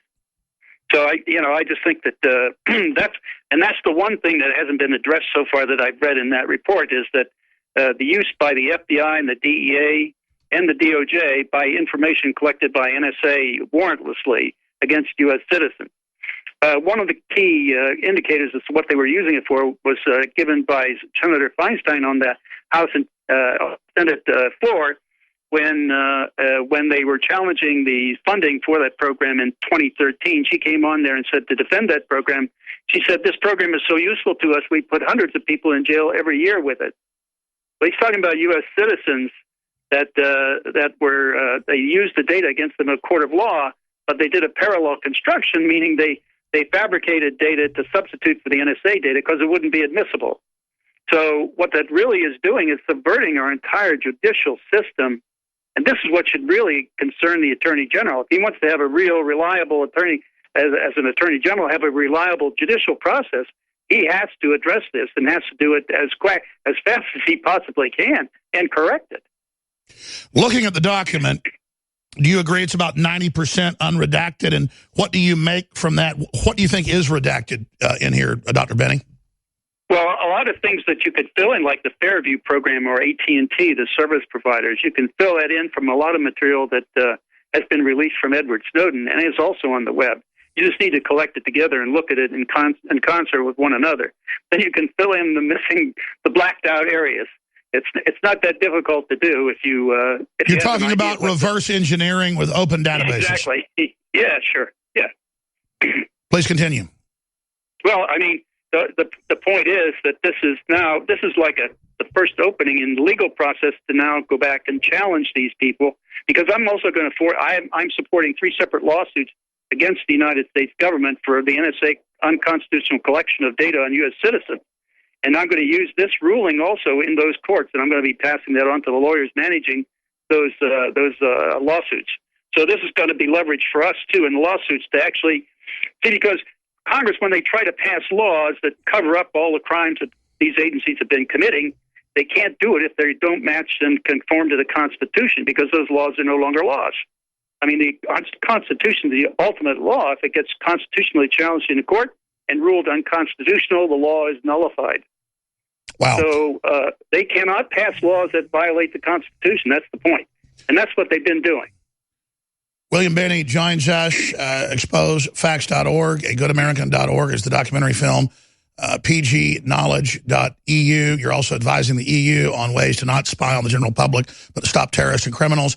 I know you can't get into your meeting with Pompeo, the head of the CIA, at Trump's request, but what Trump said publicly back since he was briefed that he was being spied on throughout the campaign, but obviously didn't put it out because it was classified. He just said that they were lying. Clearly, the president shows it yet again. He's quite a maverick here, and it's not a love fest. It's just a fact. This is very good, as you were saying, sign that the president does want to reform things and wants to use these systems that you developed to actually target people that via the algorithm and via the systems pop themselves into the grid, and then you actually go after the people, and it's much more successful than a total political control, spying on everybody, and then mainly government heads use this to spy on their own wives, children, and whistleblowers to continue corruption. Yeah. Also, I would add they used it against the government has used it against Jim Rosen, the Associated Press, Elliot Spitzer, to get rid of him because he's going after the bankers on Wall Street for defrauding people. And also against anybody who is all the whistleblowers, anybody who's has been opposing them in any way, and also I think in terms of leveraging Congress and leveraging courts. So I think that this was the major problem I had with it. This was when you acquire this kind of knowledge about the entire population of a country, it gives that central point of knowledge a great deal of power over everybody. I mean, even if they can't find something on you, if they go find something about somebody you care about, they can leverage you that way. I mean, that's the old KGB, Stasi way of doing things, too. Or exactly. They'll just take that you were someplace, match that up with somebody else, have them say you did something wrong, and say, we've got the data points. That's how this works. Yeah, they can also fabricate, manipulate the data. They tried to do that with us, but that failed, too. Because, again, a good whistleblower let you know what they'd actually done so you could expose it if memory serves, which has got to scare them that there's so many moral men and women in our government. The government I don't see as the problem. The problem is corrupt individuals and cowards in our government. Yeah, it's about it's the established government, too. It's about 4 layers of management in those established governments that really think they have the power and to manipulate everybody, including the president. Exactly. You've got the general deep state that's grown. And then you've got above it the shadow government that's filled with the permanent bureaucracy and corporate bureaucrats who literally think they're God. Yeah, that's right. And they know better, you see. They're the elite group. Those are the people who have all the brains, so obviously they must know right. And so therefore everybody needs to follow what they say. So that's and when they control all the information and threaten people like the news medias and things like that who just cower over, they don't stand up for anybody. Then you have no mainstream media to challenge anything, to follow what they're supposed to do, and that's why they were written into the First Amendment, is to challenge what government's doing, make sure they tell the people what it is. You've experienced it, I've experienced it, but I'll cover something, do something. 2 days goes by, George Soros and Media Matters puts out the spin, and then 500 articles, 1,000 articles the next day go with the exact spin, just rewritten, and you realize the press knows they're not press. They're regurgitators. They just repeat this whole line to create this normalcy bias and just to have this big lie out there. And it's just incredible. And then now the fake media wants to shut us down. They want to shut down the real media. It's just crazy. We're going to do one more segment with William Binney here, and I really appreciate him graciously giving us so much time. But looking at this for people that just tuned in, how would you describe the magnitude of this report that you were made aware of that just appeared on the Office of the Director of National Intelligence, the secret FISA court memo concerned about all the corruption that Congress has been talking so much about, the left said didn't exist? Here it is. I mean, how would you quantify how big this is? Now it involves everything that everybody in the country does in every aspect of their lives. Everything. You know, any kind of issue that you have, medical or otherwise, it involves all of that. And a rogue group in the government, less than 30 agents in the FBI and Justice Department, lawyers, creating this whole fake lie, getting fake warrants, and then lying to the media and still pushing it and sending text messages admitting it's a fraud and admitting they're setting the president up. I mean, the boldness of that, to be text messaging the crimes they're committing, it shows a level of dangerous hubris, doesn't it? Yeah, the arrogance of power is what I call it. They think they have power over everybody, and the only way to do it is to shine the light on them and go after them. That's why this Attorney General needs to stand up and do something. If he doesn't, we ought to fire him and get somebody who will. That's the most powerful thing you've said. Sessions, I mean, well, Trump's doing the right thing here, and this is Trump. And you notice the silence is everything. It's everything you need to know. Infowars.com has the exclusive memo they don't want you to see. Spread the link right now. This is a war.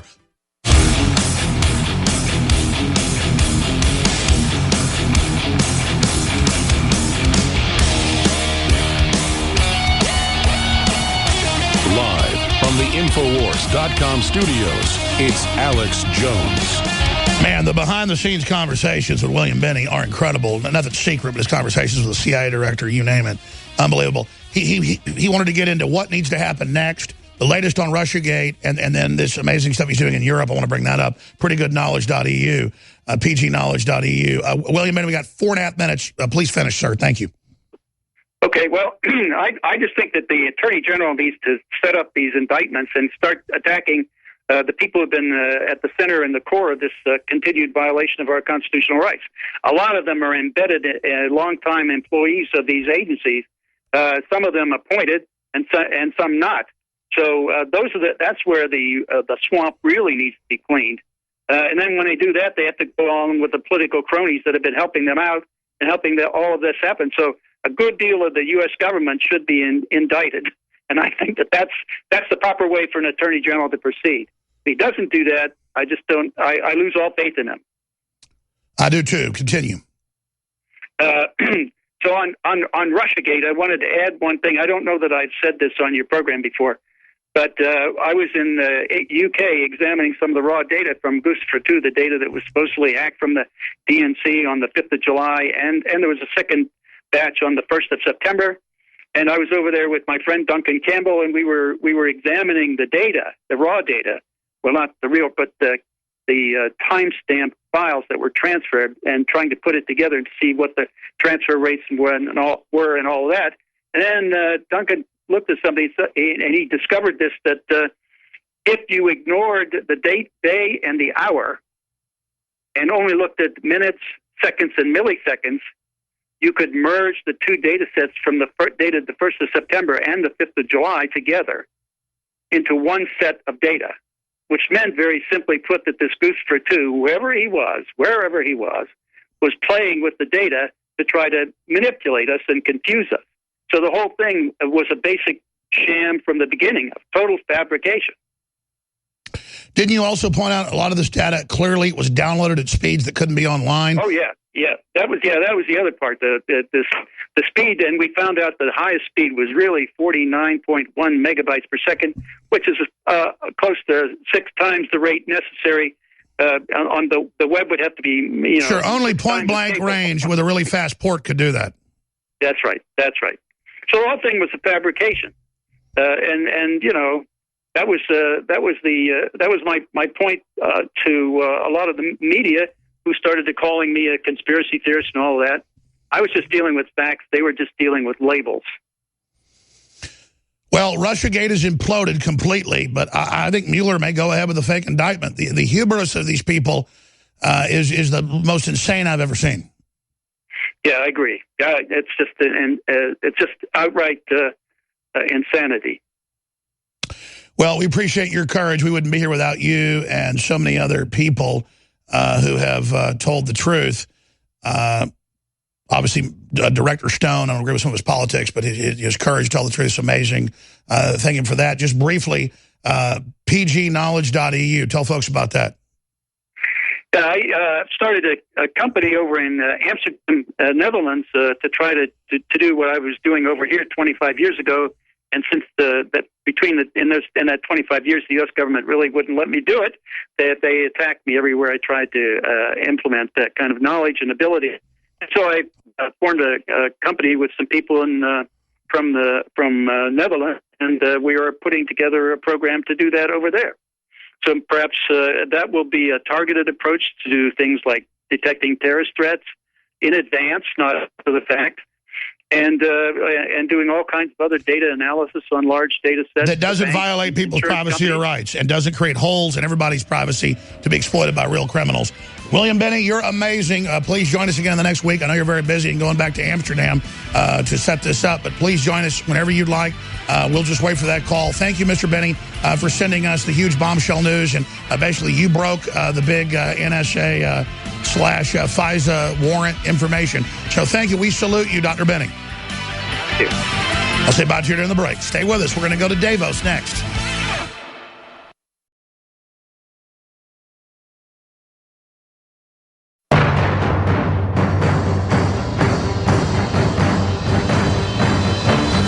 Crashing through the lies and disinformation, it's Alex Jones coming to you live from the front lines of the Infowar.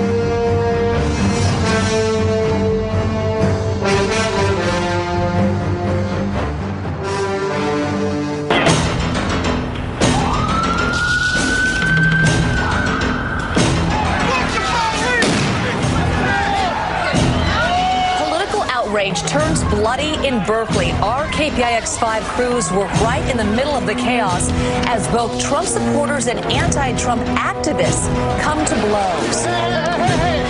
Protesters followed Trump supporters to their cars as they left the convention center. Around the corner and away from police protection on San Carlos Street, a mob mentality took over. You voted Trump! You voted Trump! Oh, yeah! What do you say to the people who dragged a poor white guy out of a car and beat him? Oh my goodness, poor white people, please, stop. These were pure attacks. Trump supporters, men, women, even the elderly, left this building last night and walked right into danger. This Trump supporter was the first casualty of the day, with blood streaming out of his face. Pro-Trump and anti-Trump protesters got into it. They're throwing things at the guy who has a Trump shirt on. Oh, he just got knocked in the back of the head. He just got punched in the face. And now they're rushing him.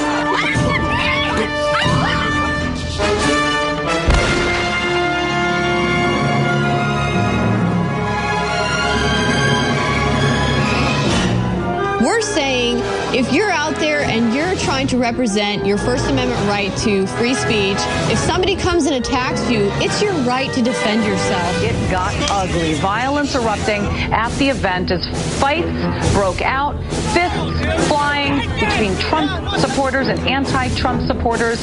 It gets pretty ugly. Yeah, I want to warn the folks watching at home, you're about to see some very violent footage. Do you want to fight? You better believe you got one! Organizers say today's rallies were meant as a show of unity against what they call a seditious fringe, allegedly trying to sabotage the president. Burn, baby, burn! You can see there a FedEx delivery driver jumping in to try to put an end to the protest. You don't like, get the out. Just the strength in numbers. I'll give it to 8 lips. You want to come out, you better be 100 of you against one of me, because that's what it's going to take.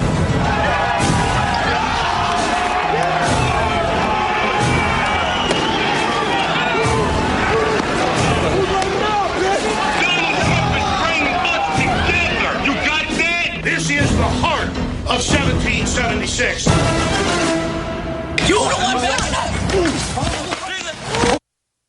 Ladies and gentlemen, we are broadcasting worldwide on this Tuesday, the 23rd day of January 2018. Now, I've got a lot of sources, obviously, in Congress. I've got sources in the Pentagon. I've got sources in federal law enforcement. I've got sources in academia. I've got sources in the press. I've got sources across the board. And in the last few days, I have basically reverse engineered what is in the bombshell congressional memo. And then I've checked with my sources without them revealing anything secret, played the little game of, is this accurate? Is that accurate? would this be what's in it? Would that be what's in it? And because I already know what's in it by studying the entire compendium and being in the center of the so-called Russia investigation as well, because of all that knowledge, I have been able to reverse engineer it. And then I've been able to check with people that have seen the memo or who were part of the memo or who were part of pieces of the memo. And they have said that basically my analysis of the memo is dead on and that the memo will probably be released by next week, maybe even sooner. There's a big fight behind the scenes. Congressman Schiff of California, who's been quarterbacking the whole Russia hoax at the House level, is battling to stop its release because it's going to come back in the end to Congress and the Democrats. Folks, they all got in a room together. The Democrats all got in a room together when he was praying. So it doesn't matter. No one covered it, and this is the memo. So the media is not touching it. They're just saying, oh, we're not going to look at it because it's from May. They're not denying it's real. They're just saying they're not going to look at it. So here it is, all the illegal spying on the American people, targeting Trump, his family, all these FBI people, all of them lying before Congress. This is the big memo, Gowdy and all of them talked about, and the media is going to spin it. Now, what did I talk about? I'm having all these meetings on the phone for hours. I'm trying to understand. These people that have seen the memo that you're now seeing and others, they don't tell me classified stuff. They say, I go through, well, is it this? Is it that? Well, what about Jim Jordan? And how Jim Jordan keeps saying, you know, I don't know if this is true. I just am thinking maybe the deputy head of the FBI secretly met with Strzok and Page and decided to fix the intelligence for the FISA court, and Obama ordered it, and they were doing it as an insurance policy against the president. He said that a week before it was released. Word for word. That's the game going on here. And they said, listen to everything they're saying this week. And it's what's going to happen next week. And so they've been trying to get it released. It popped up, and the former head of the NSA pointed it out to us. Can't get more credible there. Today, it doesn't matter when the Easter Bunny said it fell out of the sky. Today it's there, Director of National Intelligence. Mainstream media would have sat on this and said, oh, we have the document and we're the only ones. Wouldn't even tell you it was there. We said, no, it's there. So, I've talked to the CIA, FBI connections, Army intelligence connections, former technical head of the NSA, and a bunch of other people that talked to the president. I'm going to leave it at that. I talked to the president. Haven't talked to him in months. I've missed his call. Media wants a story. There it is. I've missed the president's call 3 times the last few months. Uh-oh. General Kelly will find out and go spank him. I just got to get up early in the morning because that's when the calls come in his executive time. That's what Trump does all day. The point is that this is the point we've reached in this country, where this has been out for 3 hours, 2.5 hours, and it's the real deal, and they're not disputing it's not real, and they won't even report on it. That leads me to this. Neil Strauss didn't just write The Pickup Artist, and he's not a pickup artist. He went and said basically in his second book how terrible it is, but he invaded that #1 New York Times bestseller. He's had more than 10 New York Times best-selling books. He's a listener. He contacts me. He wants to write a big book. I said, sure, knock yourself out. He's a great guy. Came to Austin. We hung out. Bunch of stuff. I told you I had a big author want to do a book. This New York Times article and dozens of others today say, don't publish his book. They've contacted his agent and the company, United Artists, and they've said, you better not publish it. And they're like, yes, you're right. Alex Jones is evil. Neil's agent is wrong to even talk to him. We're not going to do it. You're fools. Neil's never seen them do this just during the publishing phase. This is the book they don't want you to read, dum-dums.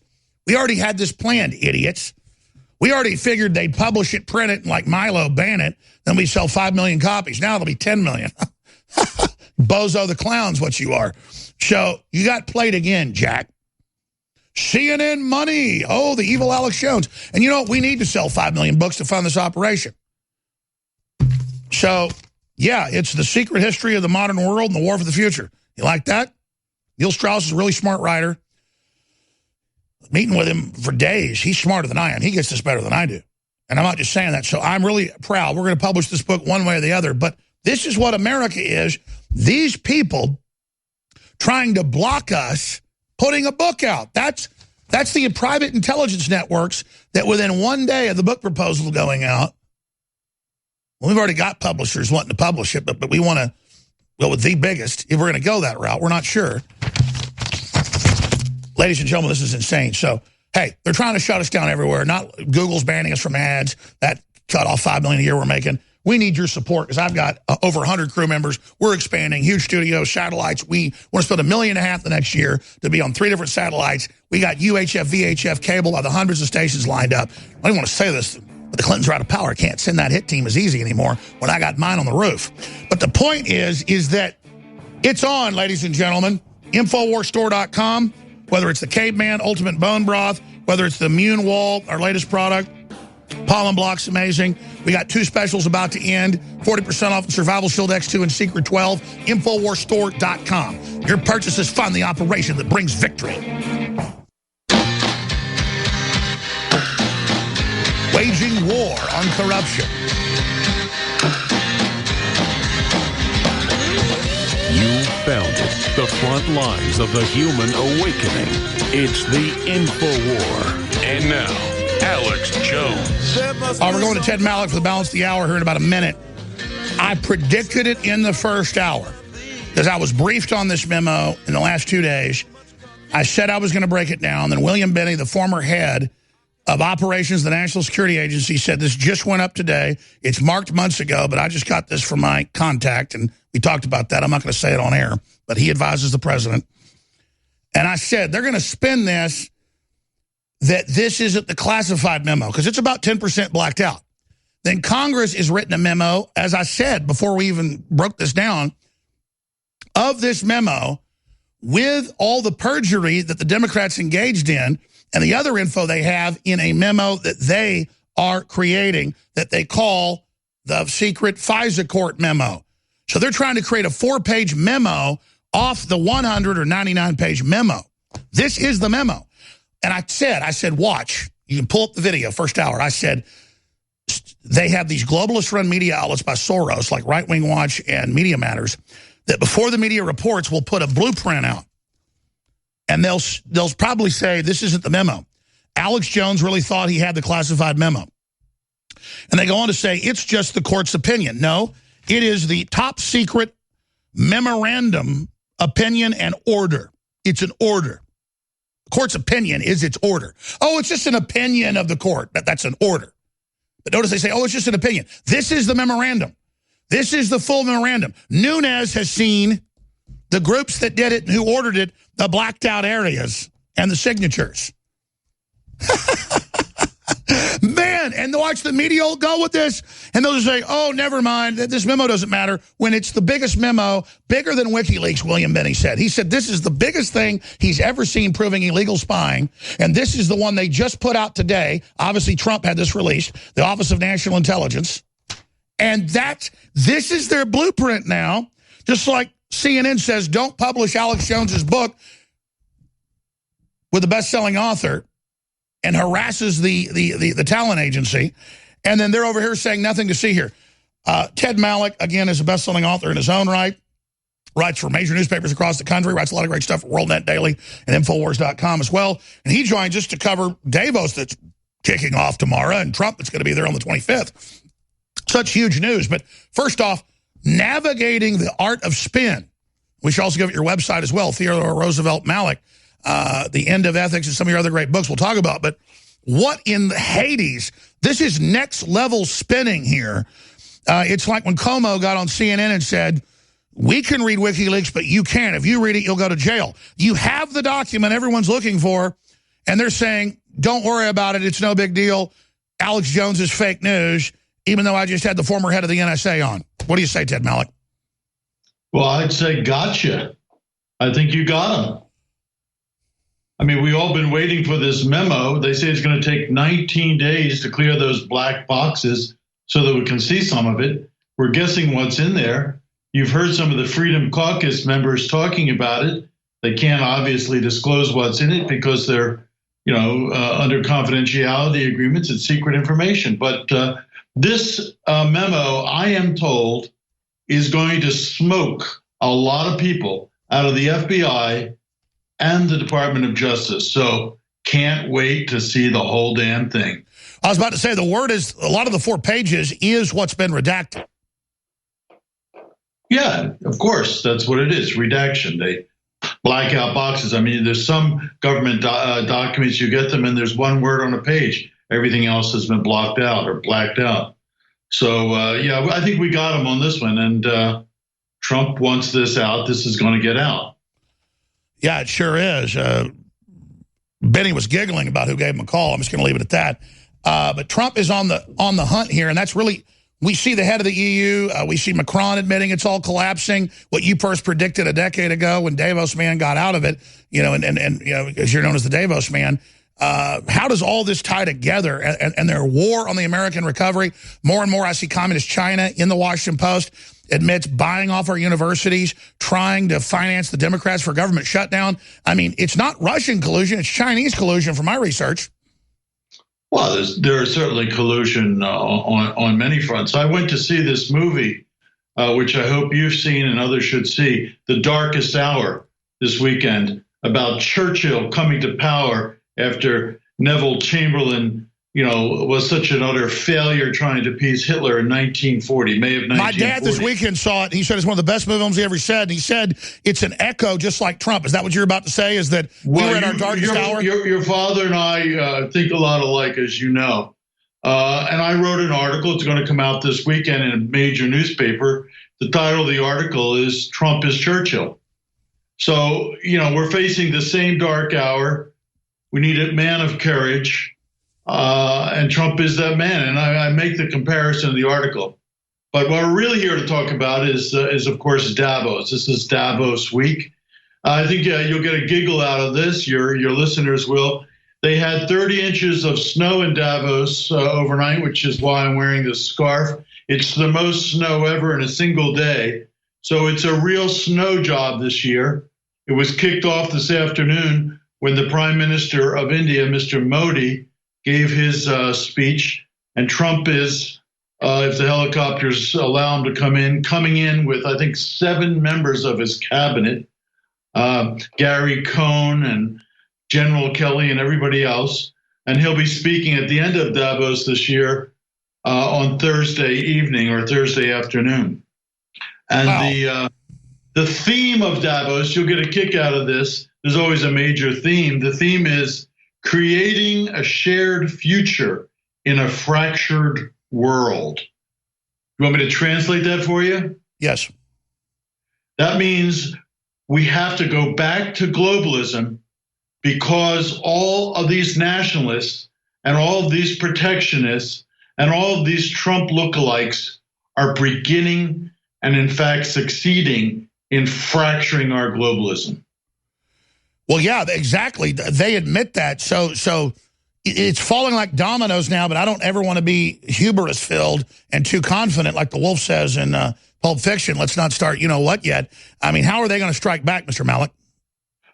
Well, they've got the major celebrities of the world going there, tons and tons, almost 2,500 people, CEOs galore. Kate Blanchett will be there. Elton John will be there.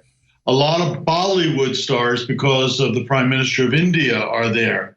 So, I mean, when I was at Davos, you could share a hot tub with Angelina Jolie, but it's the celebrification of culture, and the way they're striking back is the ringmaster, the head man at Davos, Klaus Schwab, has gone on just before Davos started and given a big interview, and he's a very harsh critic of Trump and certainly of nationalism. And he said, and I want to quote him to get this right, "It is important that leaders not present a national perspective, but an international one here.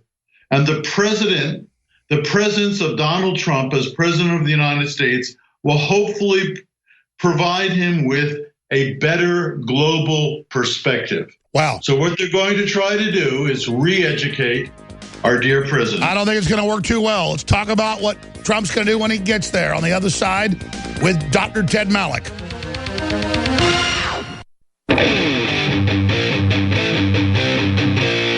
Infowars knocking them dead in the heat of the night. Woo! Yeah! Got the crew bringing us in. We got the crew's autobiography right in our new book. You are receiving this transmission. You are the resistance. It's Alex Jones. How's that for synergy? We are back live. Ted Malloch is our guest. Paul Watson's hosting the fourth hour. I'll have to broadcast some with him. The magnitude of what's breaking. You know, Dr. Ted Malloch has been on the board of directors of Davos, called the Davos Man, but he was always there promoting Americana and global freedom and countries working together. But going back over a decade ago, headed up the Aspen Institute, another top elitist group, he really went public against him. But I've talked to a lot of folks that know Malloch back when we were looking at him on the show a few years ago, and they said, oh, Malloch's always been fighting the globalist. It's just that once we began to win, then it wasn't a joke anymore. And so now we're winning. But you read mainstream news, and Germany says, you promote nationalism, you're banned off Facebook, Twitter, or Google. We normally on Facebook, we have 5 million likes on our different platforms. One has like a 2 million, another has like 1 million. All together, it's about 5 million. They allowed 44 shares. During the break, I was talking to one of our social media people. He goes, oh, yeah, they're blocking people. When they hit share, it doesn't go out. You have to go to folks and post it yourself by hand. So Google, Facebook, Twitter, they are massively increasing things. And a lot of people go, I'm just going to be a globalist and a leftist because I want to be promoted on Facebook, Google, Twitter, and all this. So, see, you're selling out to be able to talk to a bunch of fake accounts most of the time. Doesn't matter. We've got over 200 AM and FM affiliates.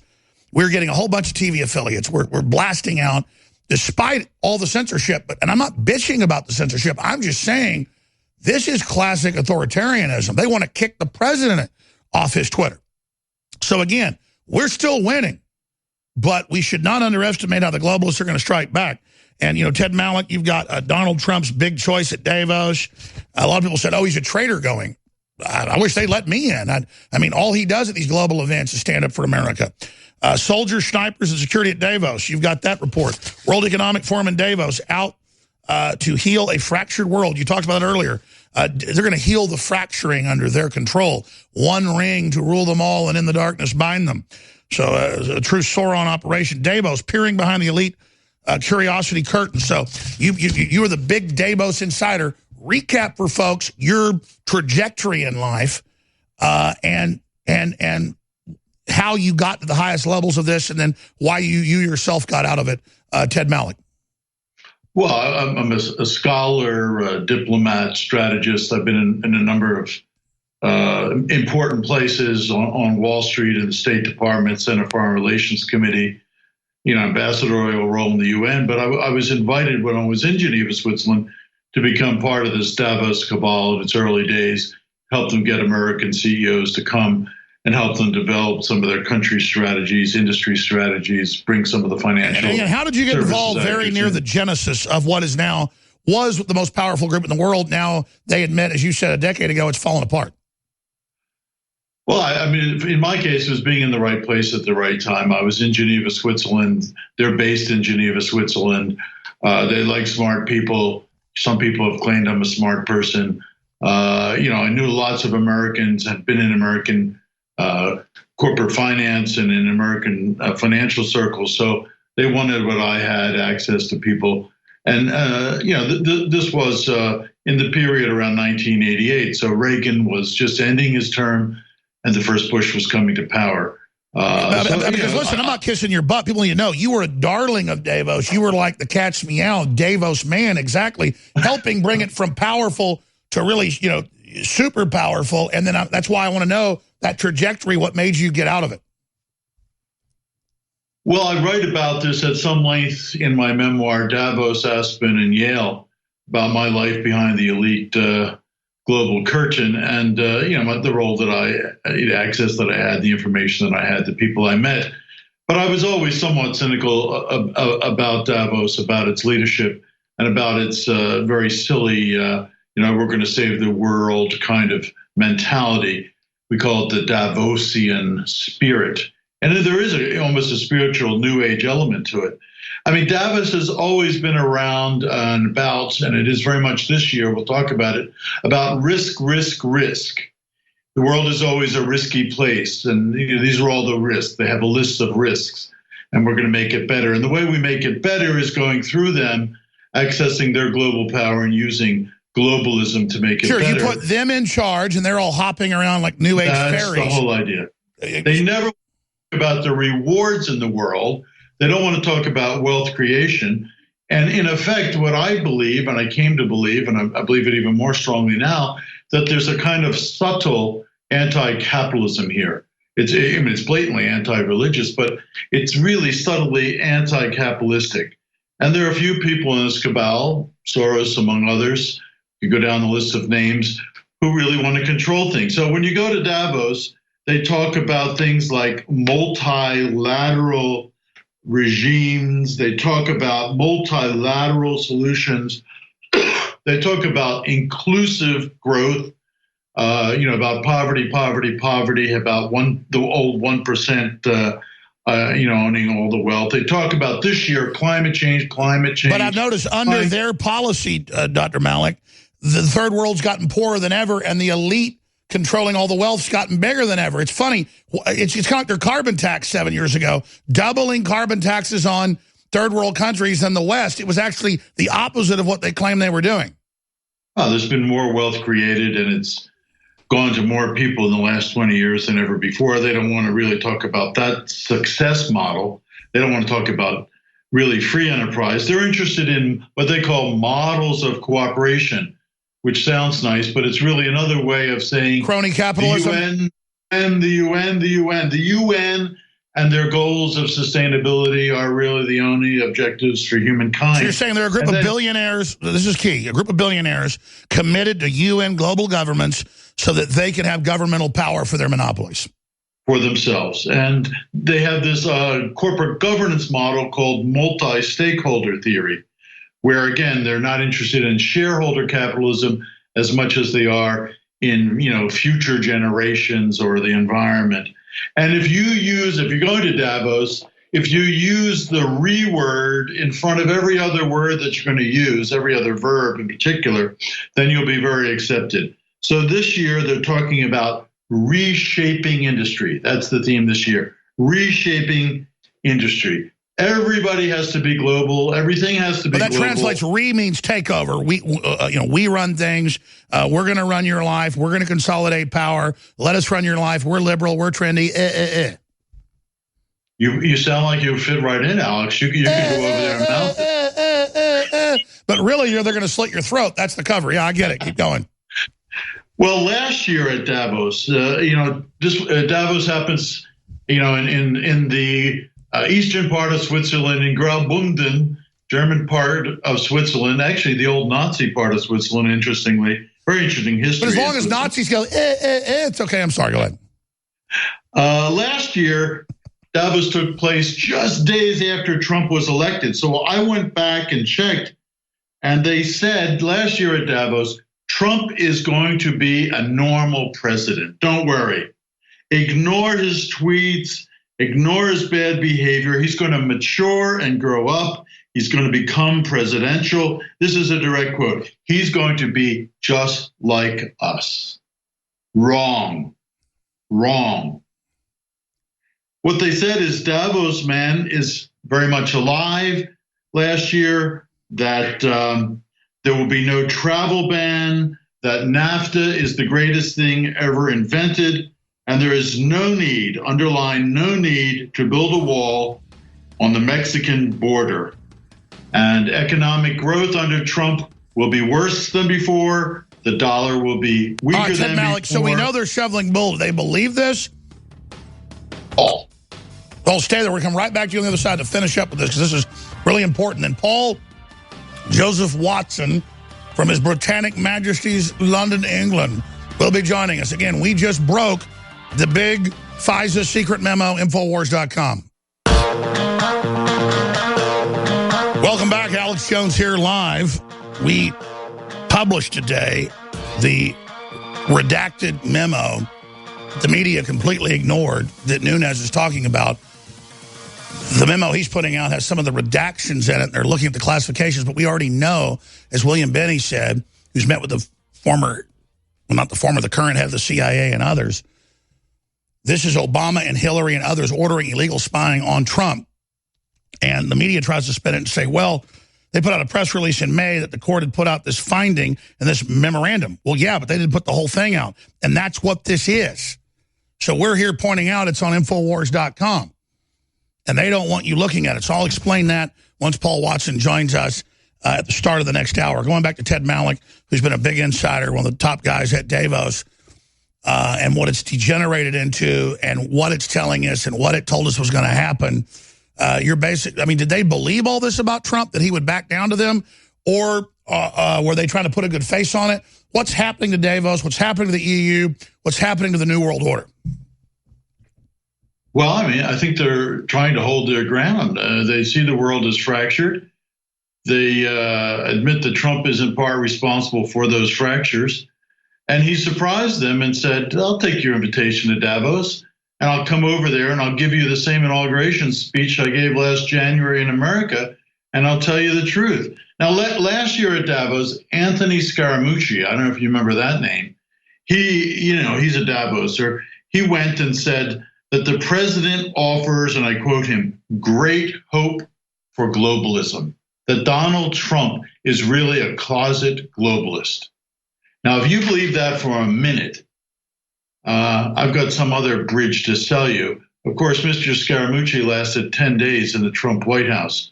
So I think that Trump's going to go there on Thursday, and he's going to take a victory lap, first of all, and tell them how great America is. The country is back. The economy is buzzing.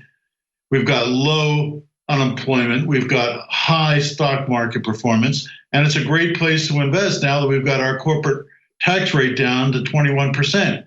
And all the other countries in the world, Canada included, are scared as hell because investment is going to flow into America. I think Trump is going to beat his chest and tell him, give up, join my pitch. Keep going with what's happening at Davos.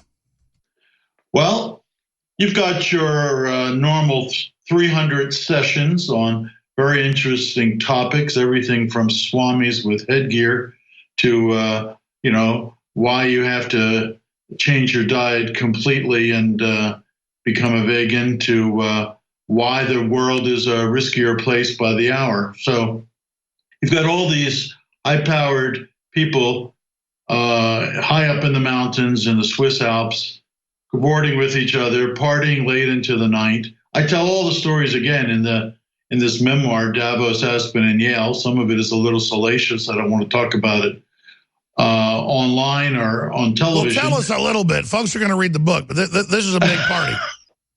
Well, it is a big party, and that's part of the reason people go. They pay $71,000 to attend. You heard me. If you want to be a member of Davos as a corporation, The Guardian last year said the price tag was $1 million. Maybe I should go like this when I say that, $1 million. So it's a big price tag, and all the corporate heavyweights are there, and they like to party and have dinner with each other and have all the latest celebrities in to talk to them and tell them how bad the world is and what risks we're up against, and decry what's happening in places in Europe where they're trying to take back their sovereignty. But it is an interesting party, and the Swiss air stewardesses are there to help you enjoy yourself. The dancing goes on until late the next morning. Why is Davos and the EU so wedded to bringing in unvetted military-age men? Stacks of articles at Infowars today where women say, I let them rape my children. It's liberal. Actual articles. I let him rape my daughter. He's an Afghan. He deserves it. Where does this death wish come from with Davos pushing at this Islamic love? Well, I think that you will have a very strong sentiment in Davos, particularly by the European contingent, about why immigration and open borders is such a great thing. On the one hand, economically, they want cheap labor. On the other hand, they pretend to be humanists or humanitarian and are willing to basically, I guess, let 1 billion people cross their borders and take over Europe. They stopped them at Vienna, at the gates of Vienna in the 17th century, but that's not happening today. Exactly. The very Pope that has 200-foot walls says everyone must let them into your house. And then the feminist women go, rape me, kill me. Every day I see articles. They're so cultically controlled, they'll do what they're told. I mean, I don't know how the EU got women to, like, literally basically slit their children's throats. Well, I don't think that all European women are of that mind, particularly after they let 2 million people come from those countries, mostly males between 18 and 35, who have performed, well, very unadmirably in places like Sweden and Germany. So maybe people like Merkel have, quote, learned their lesson, but it doesn't seem it's the case because the EU is trying to foist this policy on the rest of Europe and, in fact, demanding that countries like Hungary and Poland and, you know, places on the periphery accept more and more what they call refugees or political asylum seekers, but they're really just economic migrants. Many of them, in fact, aren't even Islamic. They're coming increasingly from sub-Saharan Africa. How many years ago did you say Davos is dead?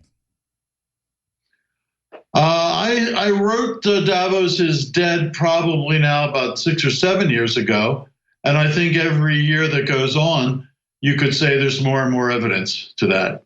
Sure. And certainly last year we had the real nail in the coffin because we had Brexit in the United Kingdom. We had the resurgence of nationalism in many political parties across Europe. And most demonstrably, we had the election of Donald Trump as president of our United States. And now all these other nationalists getting elected and free marketers getting elected. You did predict it first, along with Steve Pieczenik of the CIA and a lot of other people, this was coming. And I see it manifesting itself right now. And if the EU fell apart and it was free market, I wouldn't like that to happen. But it's an evil authoritarian system. And so, Ted Malloch, please join us coming up on Friday when President Trump is there right through the weekend as our correspondent for all the great work you're doing. Briefly, tell folks about your newest book about the joys of free market. Well, I think we have to defend capitalism. So the former CEO of Cargill and I, retired CEO, basically put our minds together and said, what can we learn reading the pages of the wonderful Common Sense by Thomas Paine at the time of the American Revolution that could be commonsensical today using our 5 wits to build better enterprises, more free enterprise, wealth creation. How could we do that? And where is it in fact happening? Because it's great, I'm a student of business and business history. It's great to talk about it in theory, but let's talk about places where it's actually occurring, where business cultures are in fact producing greater wealth, where there's more productivity. This is the kind of capitalism we have to support, not this globalism that they preach in places like Davos. That's right. We'll talk to you soon. Thank you, Ted Malloch. I'm going to co-host some with Paul Watson coming up. And speaking of capitalism, they hate free market, that you can vote for the ideas and information that you want to see spread. And whether it be true, whether it be lies, we're trying to tell the truth compared to CNN. They're in dozens of newspapers and TV programs right now since last night. Within a day of our book proposal going out, they already had it telling United Artists and others and, the famous writer, Neil Strauss, that will destroy you if you write this book with Alex Jones, when it's their idea. This is the true book burning before the book ever gets out of the womb behavior. But you can stop them. You make the decision to go, Alex gives me great info.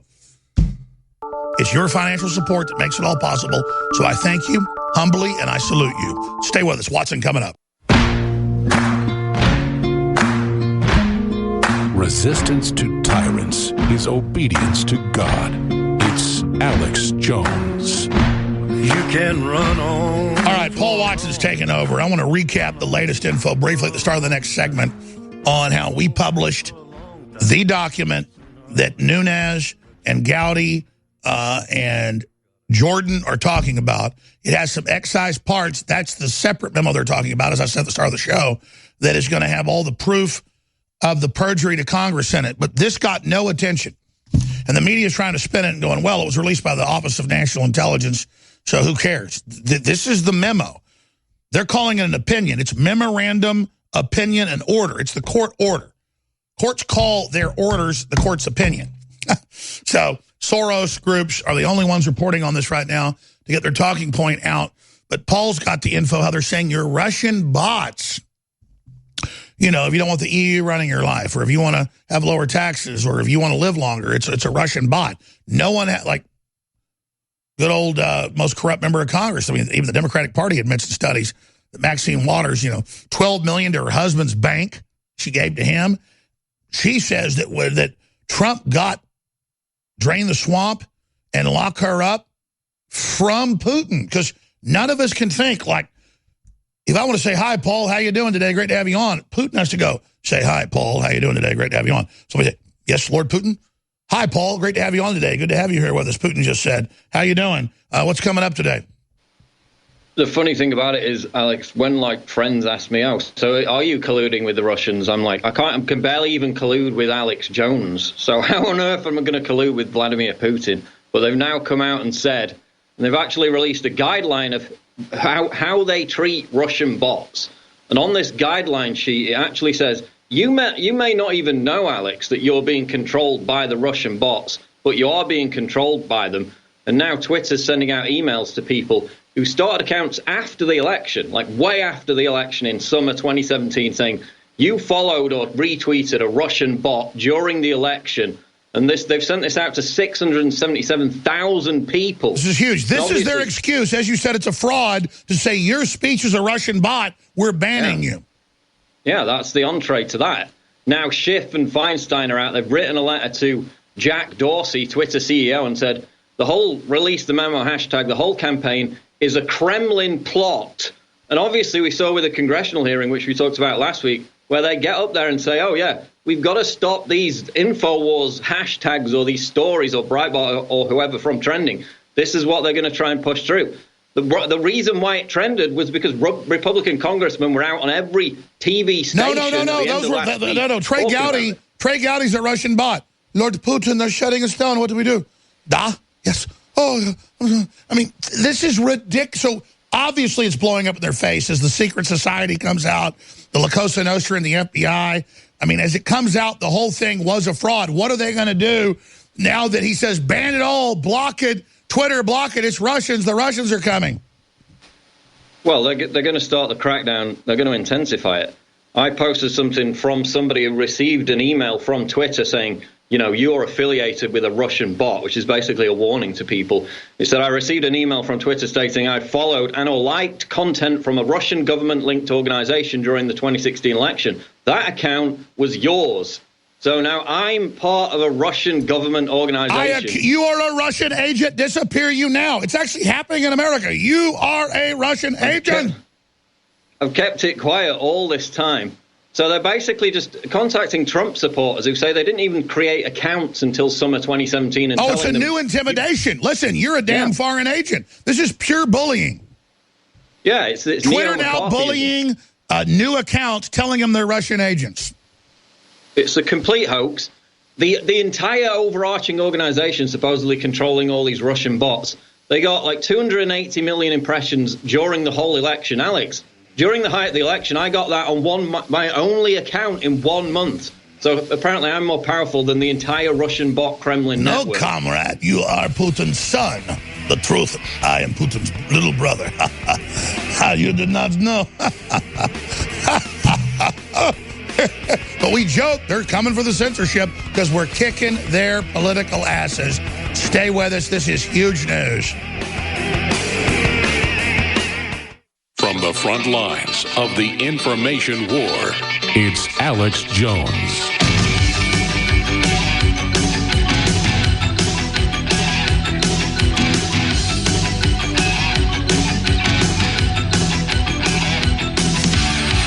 Ladies and gentlemen, in the last 24 hours on Facebook, on Twitter, on YouTube, we have seen them not let us share our videos, unsubscribe people by the thousands, not let us have tweets even reach people that are signed up to see them. we've seen more censorship the last 24 hours than we saw the last 2 years combined. They have dropped the hammer. And Paul Watson and thousands of others are now reporting they're getting messages saying, you promoted the tax cuts or you promoted Trump going to Davos. You are a Russian bot. We have evidence, including thousands of new accounts that weren't even around in the election. It's now Russian bots, even though Twitter admitted to Congress. All the Russian bots for the entire campaign were not the equivalent of what Paul Watson got at Prison Planet on Twitter in 1 month. Congressional reports, CIA reports admit it's non-existent. The Russians can't even run their own country. The Chinese run our universities, our media. They've taken over. But this is insane. So this is their new push with Congressman Schiff sending out letters to Twitter saying, anyone talking about release the memo, and we have the redacted parts that Nunes is going to release. The memo is public at Infowars.com. No one pointed it out. We did. We broke the memo. We pointed it out. They're trying to spin that. This is next level. They are so damn scared of this memo because it admits they're illegally spying on Trump and his whole family in the declassified version released by the head of national intelligence, Paul. They are collapsing. Paul, recap this. They're terrified, and we've got internal conversations from Facebook as well, by the way, which I put up on Infowars earlier today, where they're concerned about Breitbart and Infowars gaming Facebook's new algorithm so we appear more in people's feeds. Facebook was caught gaming their own algorithm. There's all this gaming that's aimed at us, and we're part of the Russian troll network. They game themselves on a regular basis to bury content they don't like. That's what it's all about. But now Twitter... Now, you can get a headline up, which is Newsweek. Trump supporters are angry after warnings from Twitter about Russian interference. They sent out 677,000 emails to all these pro-Trump accounts, some of which were not even started until the summer of 2017. Telling you you're a Russian. You know, next you're going to be arrested.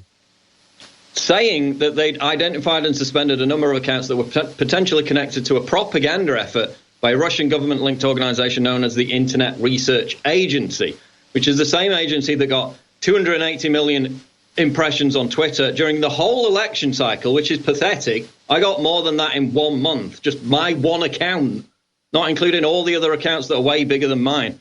You know, they tried to pull the same stunt with Brexit, Alex. You actually had MPs get up in Parliament and say that Russian bots stole Brexit. It was a big study.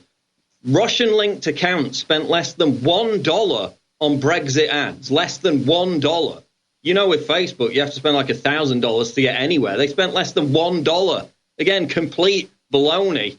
And now they're saying that all Trump supporters are just Russian agents because they may have liked or retweeted these accounts, which we don't know, but we just say they're Russian bots. This is how outside globalist powers that have hijacked our nations point at us, the patriots, and say we're the enemy and come after us. I mean, this is it, Paul. They're really doing it. But what's going to happen now that this is all blowing up in their face? And the whole thing's falling apart, and they've been caught in secret societies at the FBI to remove the president. What are they going to do now? Well, I mean, the whole Mueller thing's completely collapsing. Even this agent, I'm unsure of the pronunciation, but Peter Strzok, you know, the one with the 5 months of missing text messages, they've got one of the messages from him. Or even he says there's no evidence of Russia-Trump collusion, like the day after the investigation began. So even in their own internal text messages, they admit it to themselves. But I don't know. And let's be clear, if we release a U.S. government secret court memo, which has now been released, redacted, Nunes has the 4 pages of redactions, that's Russian. So our own court report at Infowars.com that no one will report on, that's Russian. Our own FISA court's Russian. Did you know that, Paul? It's all, just every single thing, they go to it as an excuse to distract from the fact that their narrative's being completely demolished. They're using this guideline, which is up on Twitter. Let's get it up on Infowars. GMF is the organization. It monitors the activities of 600 Twitter accounts linked to Russian influence efforts online, one of which apparently is mine. Accounts were selected for their clear connection. Listen to that, clear connection to Russian influence. But not all the accounts. Kind of like when they have congressional hearings and go, Paul Watson's #1 today. We banned him at lunch. Talking about how it was an Islamic attack in New York with a truck. They said that was fake. It was completely admitted. Paul Watson says the sky is blue. Don't worry, sir. Congressman Quigley, we banned him at lunch. And so it defines what makes you a Russian bot. and it's accounts controlled by Russian government influence operations. It's also accounts for patriotic pro-Russia users that are loosely connected or unconnected to the Russian government. But it's also users who may or may not understand themselves to be part of the pro-Russian social network. Oh, I didn't know I was a Russian agent because I wanted to take care of the military and old people and secure our borders and take our jobs back from China. Those damn Russians. So any Twitter account that maybe they support the tax cuts or whatever, and they say they're a Russian bot, if you at any point liked or retweeted them, that also makes you a Russian bot. And you didn't have to know anything about it. They're now all putting us on this list. If I have another baby, then, should I name it Russian bot? I mean, is that a Russian baby? I think that's the way it's heading right now, Alex. But, I mean, I went back and found the quote from the Daily Beast, which is when they had the big hysteria over Twitter and Russian influence on Twitter. And here it is. Right before the election, some 36,000 bots on Twitter aimed 1.4 million election-relevant tweets that received 288 million impressions from fellow tweeters. So, again, it was less than I got in 1 month, and that's their entire operation. And, again, Hillary, fake polls, fake questions, everything rigged, Hollywood, the Vatican, the EU, Mexico, the Communist Chinese, Saudi Arabia, the whole world against America. None of that counts. It's the magical... I'm ready for some of this Russian money, Paul, because, you know, we're funding ourselves. I haven't gotten jack diddly squat from the Russians. I'm still waiting for my check from the Kremlin. But, of course, the irony is when Hillary thought she was going to win, Trump suggested that, you know, we'd have to look at the election results for any kind of shenanigans. It was like, oh, my God, how dare he even suggest the election would be rigged? That's a direct attack on our democracy.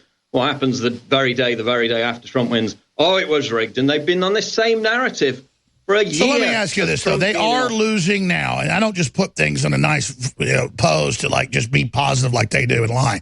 We're really winning right now. What are they going to do when they start getting indicted and all this comes out? I mean, because they're just Silicon Valley. They're all just committed while they own slave shops in China, the worst dirtbags ever, just virtue signaling that they're liberal when they're monstrous Nazis. What are they going to do when they all fail? Because we can't just be nice now and not indict these people. We got to go after everybody. Bezos, all of them. And these are enemies. They're panicking at the moment, Alex, which is why they came out with this. You know, the fake news narrative completely failed. They did a Stanford University investigation, found the biggest fake news stories helped Hillary Clinton. And in the overarching analysis of it, it had no actual major impact Hollywood on the election firms whatsoever. Created thousands of fake websites pushing fake Trump news. Yeah, they also created this narrative called the post-truth world, which is basically them saying, damn, our narrative's been challenged for the first time ever. We're actually losing the argument. Let's just create this idea that suddenly the truth no longer exists. No, people are challenging your globalist crap for the first time in decades, and now they're starting to panic. Now you've got proposals, and we've covered this before, Alex, like with the China credit score. They want to link Twitter accounts, Facebook accounts to government-issued identity cards, which obviously would make people less likely to criticize the government or to have any kind of controversial... Sure, they're going to say you go in a literal gulag, like Matt Drudge said, if you don't play ball. Listen, we got pointed out by William Binney that the actual FISA memo they're talking about, 90+% of it was posted. We put it out. Nobody covered it. They don't say it's a fake memo. It's full of bombshells. They just try to say, oh, but it's not the classified parts. Yeah, but we've already told you reverse engineered what's in those documents. And I'm going to shoot a special video. Paul's going to take over right now. I'm going to shoot a special video where I lay all that out coming up after Paul finishes up today. Look for that at Infowars.com. But whatever you do, financially support us, because we're not supported by the Russians or by George Soros or by anybody else. We're supported by you. And we sell high-quality products, so you like them and want to buy them again. Common sense. Infowarsstore.com. The big sales on X2 and Secret 12 are about to end.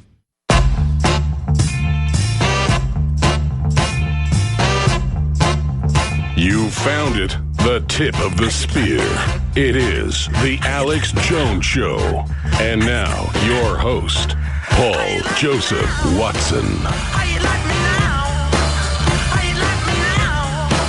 So, of the Alex Jones Show on this Tuesday, January 23rd edition, let's wrap up what we were talking about before the break, because this has broke in the past couple of hours. Headline, Democrats urge Facebook and Twitter to probe Russian bots. Yes, they're back again. The Russian bots controlling everything, dismantling everything for the convenience of democratic narratives to survive and prosper. Top Democrats wrote to Facebook CEO Mark Zuckerberg, a sympathetic ear, no doubt, and Twitter CEO Jack Dorsey, even more so, on Tuesday, urging an investigation following reports of Kremlin-linked activity around the Release the Memo campaign on social media. Now, exactly what evidence constitutes Kremlin-linked activity, we don't know, because none whatsoever is presented. Senator Dianne Feinstein and Republican Representative Adam Schiff, far from a Republican, both of California, submitted a letter to the two companies. So instead of releasing the memo, which is what the American people want, the polls show, they're going to block hashtag release the memo trending on Twitter again, presumably. It says if these reports are accurate, which we don't know if they're accurate or not because there's no evidence whatsoever of it, we're witnessing an ongoing attack by the Russian government through Kremlin-linked social media actors directly acting to intervene and influence our democratic process. Now, when they say Kremlin-linked social media actors, we'll get on in a minute to exactly who that is. Basically, it's anyone who supports Trump is a Kremlin-linked social media actor at this point. The letter goes on to state, this should be disconcerting to all Americans, but especially your companies, as once again it appears the vast majority of their efforts concentrated on your platforms. So again, they're trying to bait Twitter and Facebook into following this hysteria. So they take even more egregious censorship methods, even more egregious than those exposed by Project Veritas only last week, to censor Trump supporters, to censor conservatives, even within the highly controlled and thought police echo chamber that Twitter already is. We saw them try to create a similar hysteria with YouTube last year with the adpocalypse. So they restricted, they censored. Now we're seeing it once again through Adam Schiff, who's been completely decimated and debunked on his Russian hysteria innumerable times over the past year. He goes on to say this latest example of Russian interference, again, no evidence presented for it, is in keeping with Moscow's concerted, covert and continuing campaign to manipulate American public opinion and erode trust in our law enforcement and intelligence institutions.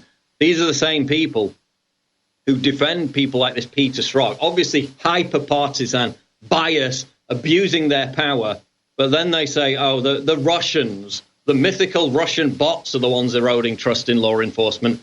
You won't even release the damn memo. Who's eroding trust here? It's not your mythical Russian bots. The memo in question was written by the House Intelligence Committee about alleged surveillance abuses. And again, it remains to be seen whether it will be released. But along with this guideline emerged, which is what they're going from, what Schiff and the others are going from in their hysteria, as to how to identify the mythical Russian bots. This is from the organization GMF. It said the dashboard monitors the activities of 600 Twitter accounts linked to Russian influence efforts online. Accounts were selected for their clear connection. Listen to that, clear connection to Russian influence, but not all of the accounts are directly controlled by Russia. What constitutes a clear connection to Russian influence? Basically anything pro-Trump, basically anything anti the Democratic Party. Well, what a convenience that is. The method is focused on understanding the behavior of the aggregate network rather than the behavior of individual users. So they go on to list people who are directly working for the Russian government, those that are patriotic pro-Russia users that are loosely connected or unconnected to the Russian government. This is their Russian bot network. They also list users who may or may not understand themselves to be part of a pro-Russian social network. So you may not even know that you're in this Russian troll bot army, and yet you are. Why? Because you have certain opinions which aren't very convenient to those in positions of power, to those in the deep state who are trying to sabotage the Trump administration. So you're part of the Russian bot network. Now, people are sending me messages saying they received one of these emails from Twitter over the past 48 hours. They've sent out 677,000 plus emails to Twitter users, almost all of whom are Trump supporters, you would imagine, saying you have liked or retweeted or in some way interacted with a Russian bot trying to undermine American democracy. Again, it's partly a threat. Somebody sent me a message which said, I received an email from Twitter stating I had followed and or liked content from a Russian government-linked organization during the 2016 election. That account was yours. So I'm part of the Russian government-linked organization that undermined the U.S. election. Obviously, I don't know about it, but that's okay because they've made that part of the definition. You may not even know. He also said he followed real Donald Trump and POTUS. So, you know, maybe the actual official real Donald Trump account is also part of this Russian troll bot network, because at this point, it's just anybody who shared anything that is pro-Trump at any point. Newsweek reports Trump supporters are angry after warnings from Twitter about Russian interference through trolls. Trump supporters in a popular forum on the social media platform Reddit, which is presumably the Donald, have shared their anger about alerts sent out by Twitter last week, warning their accounts had engaged with or spread the messages of a network of accounts linked to Russian bots believed to have spread 2016 election propaganda. Now, they cite one example in here, which I think it's in this article that I read earlier. Here it is. One individual said he got an email from Twitter accusing me of linking to Russian accounts and retweeting stuff during the election. This was a user called Analog Device, complaining that this was impossible because their Twitter account was opened in the summer of 2017. So how on earth could he have helped spread Russian propaganda during the 2016 election when he wasn't even on Twitter until nearly a year later? Again, complete baloney. It's all BS, but it never ends. The social media platform sent 677,000 people in the United States these emails and basically said, you're in cahoots with the evil Russians. Now, we flash back to this article. Facebook Russian-linked accounts spent less than $1 on Brexit ads because they tried to pull this same stunt after Brexit. They actually got MPs who stood up in Parliament and said that Brexit was a Russian troll operation. You know, you had actual troll bots going into the voting booth and voting for Brexit, I imagine. But they did an investigation, and it turned out that less than $1 was spent by supposed Russian-based operatives to place 3 advertisements on Facebook in the run-up to Britain's 2016 referendum. They spent 97 cents to raise the issue of immigration. It wasn't even directly related to Brexit. And still they spent less than $1. And yet people were getting up in Parliament saying that Brexit was a Russian plot. So again, complete hysteria. No evidence has ever been presented for this. Are there fake news websites? Are there Russian bots? Yes. But do they have anywhere near the kind of influence that these Schiff and the others and Feinstein are trying to convince us that they do? No, it's complete fake news. It's the very essence of fake news. It's hysteria to distract from the details within this memo that they don't want the American people to see. We'll be back with more on the Alex Jones Show after the break. Infowars.com. Don't go away.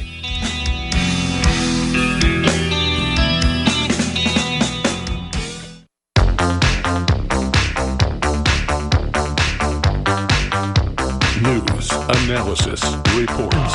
It's the Alex Jones Show. And now, your host, Paul Joseph Watson. We are live. It is the 4th hour of the Alex Jones Show. Before I get back into the news, we're going to talk about what's going on in Sweden, as we do on a daily basis now almost.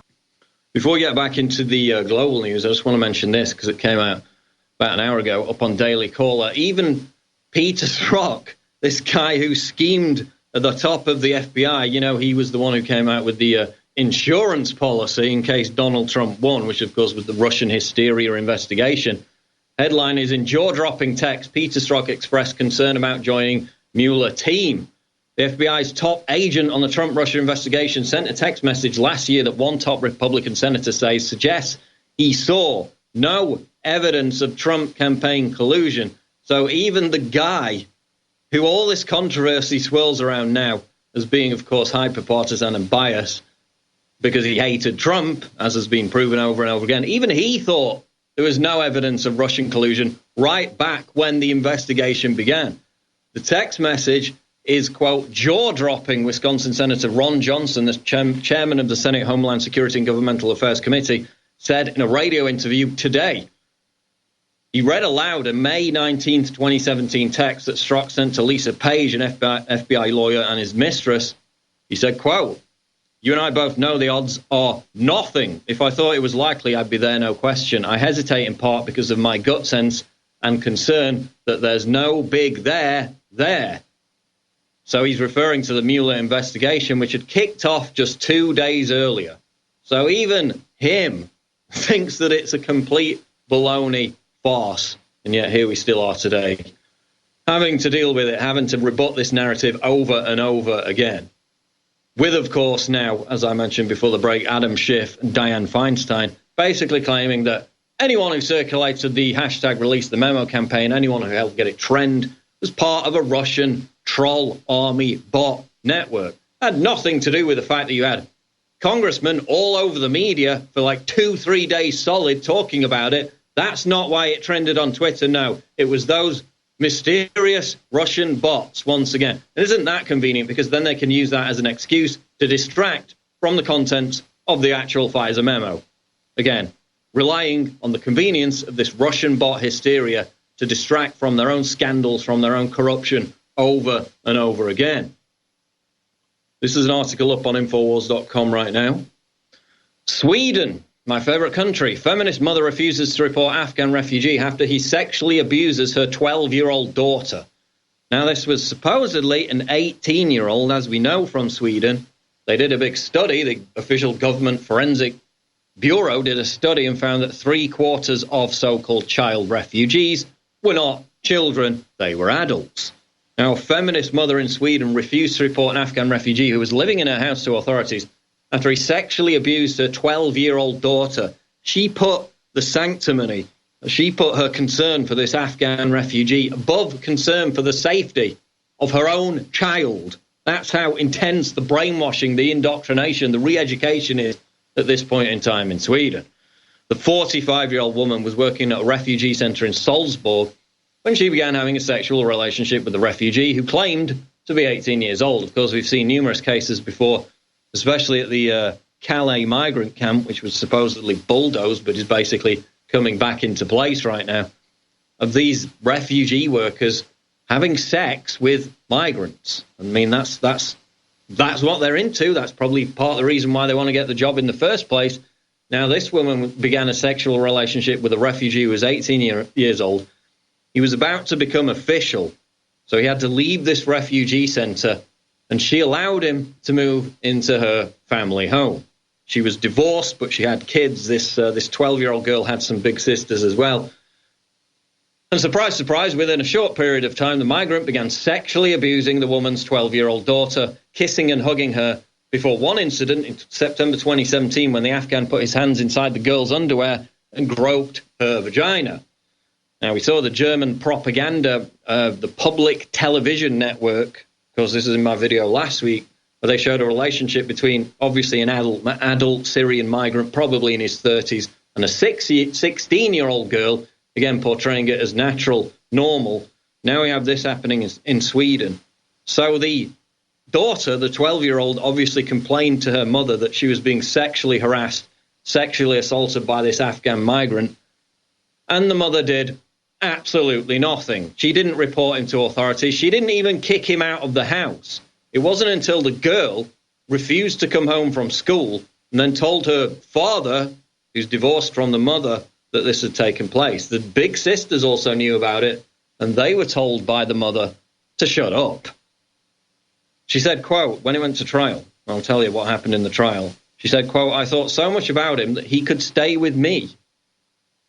She was also reportedly a vehement supporter of the Me Too movement against the sexual assault of women. Of course she was, but not presumably if those women are sexually assaulted by migrants.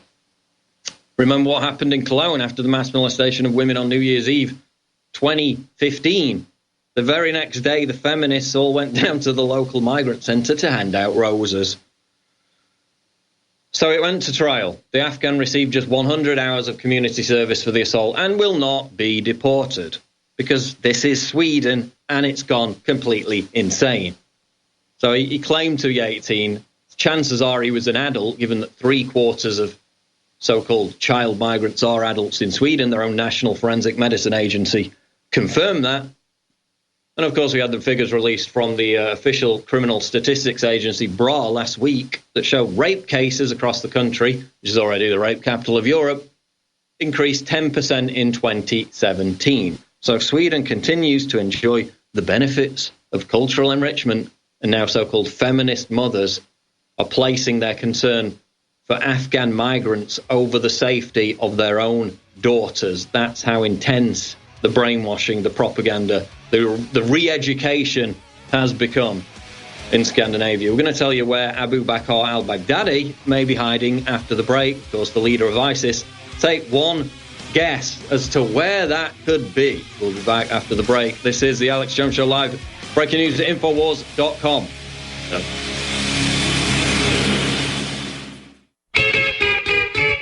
Live from the Infowars.com studios, you're listening to The Alex Jones Show. And now, your host, Paul Joseph Watson.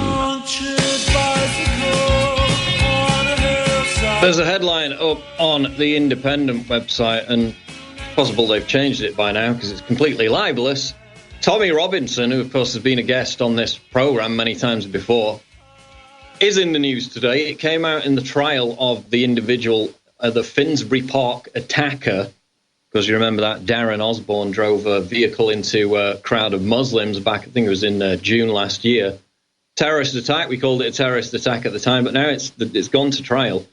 They came out today, mass media, numerous publications, and claimed that Tommy Robinson had sent, in some cases, direct Twitter messages to the terrorist involved in the attack.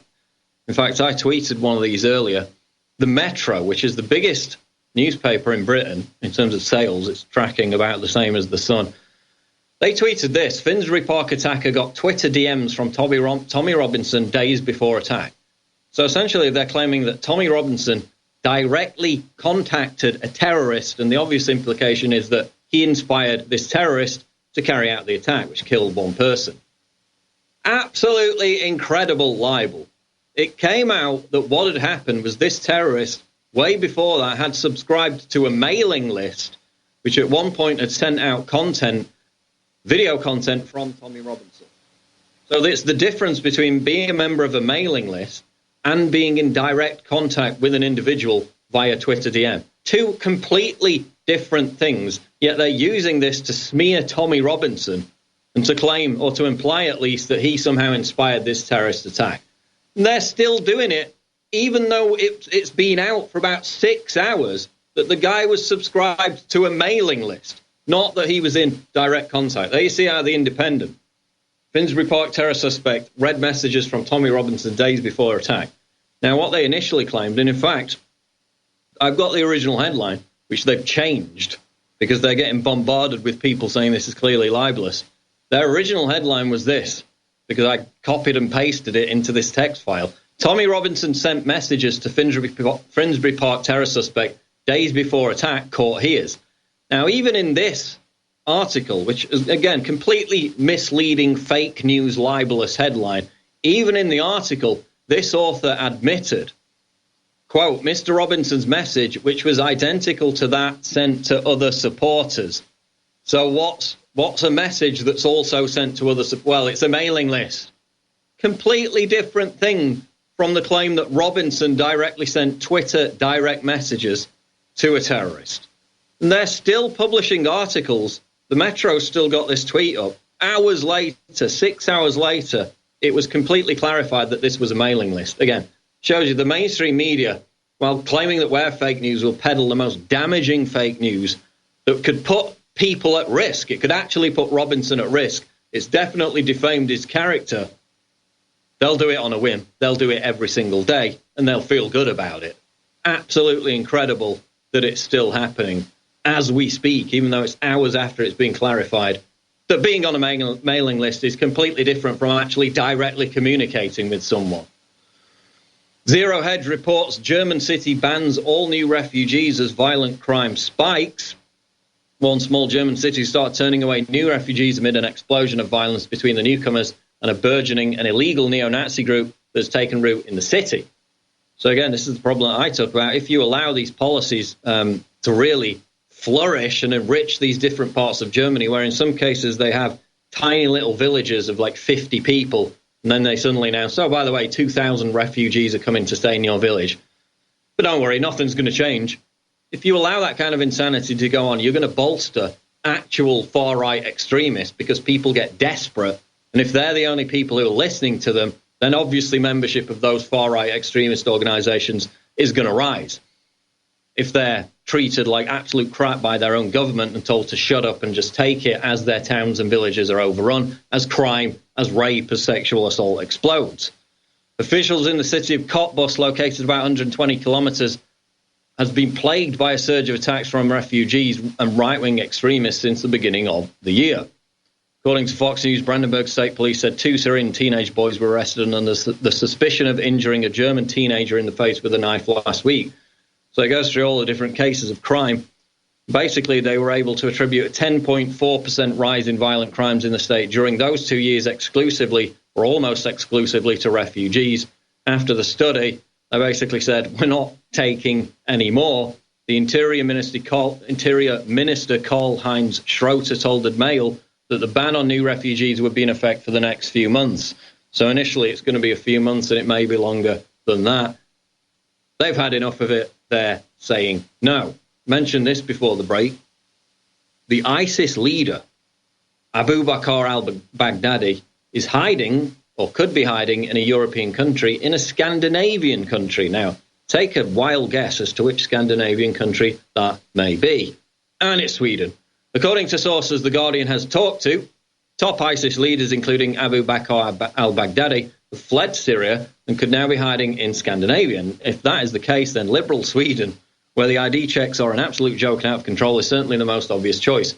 Also, as it seems likely the first European country to soon resemble the war zone they just left. And of course, that's in a reference to the Swedish Prime Minister coming out a few days ago and saying that basically they're considering, or they would at least consider if it was proposed, putting the army on the streets of Sweden because it's so safe, it's so calm, it's so tranquil. Grenade attacks, sexual assaults. You've got the police having to install microphones in some of these no-go Muslim ghettos to pick up the screams of women because they can't have enough police. And when they do have police, they get attacked.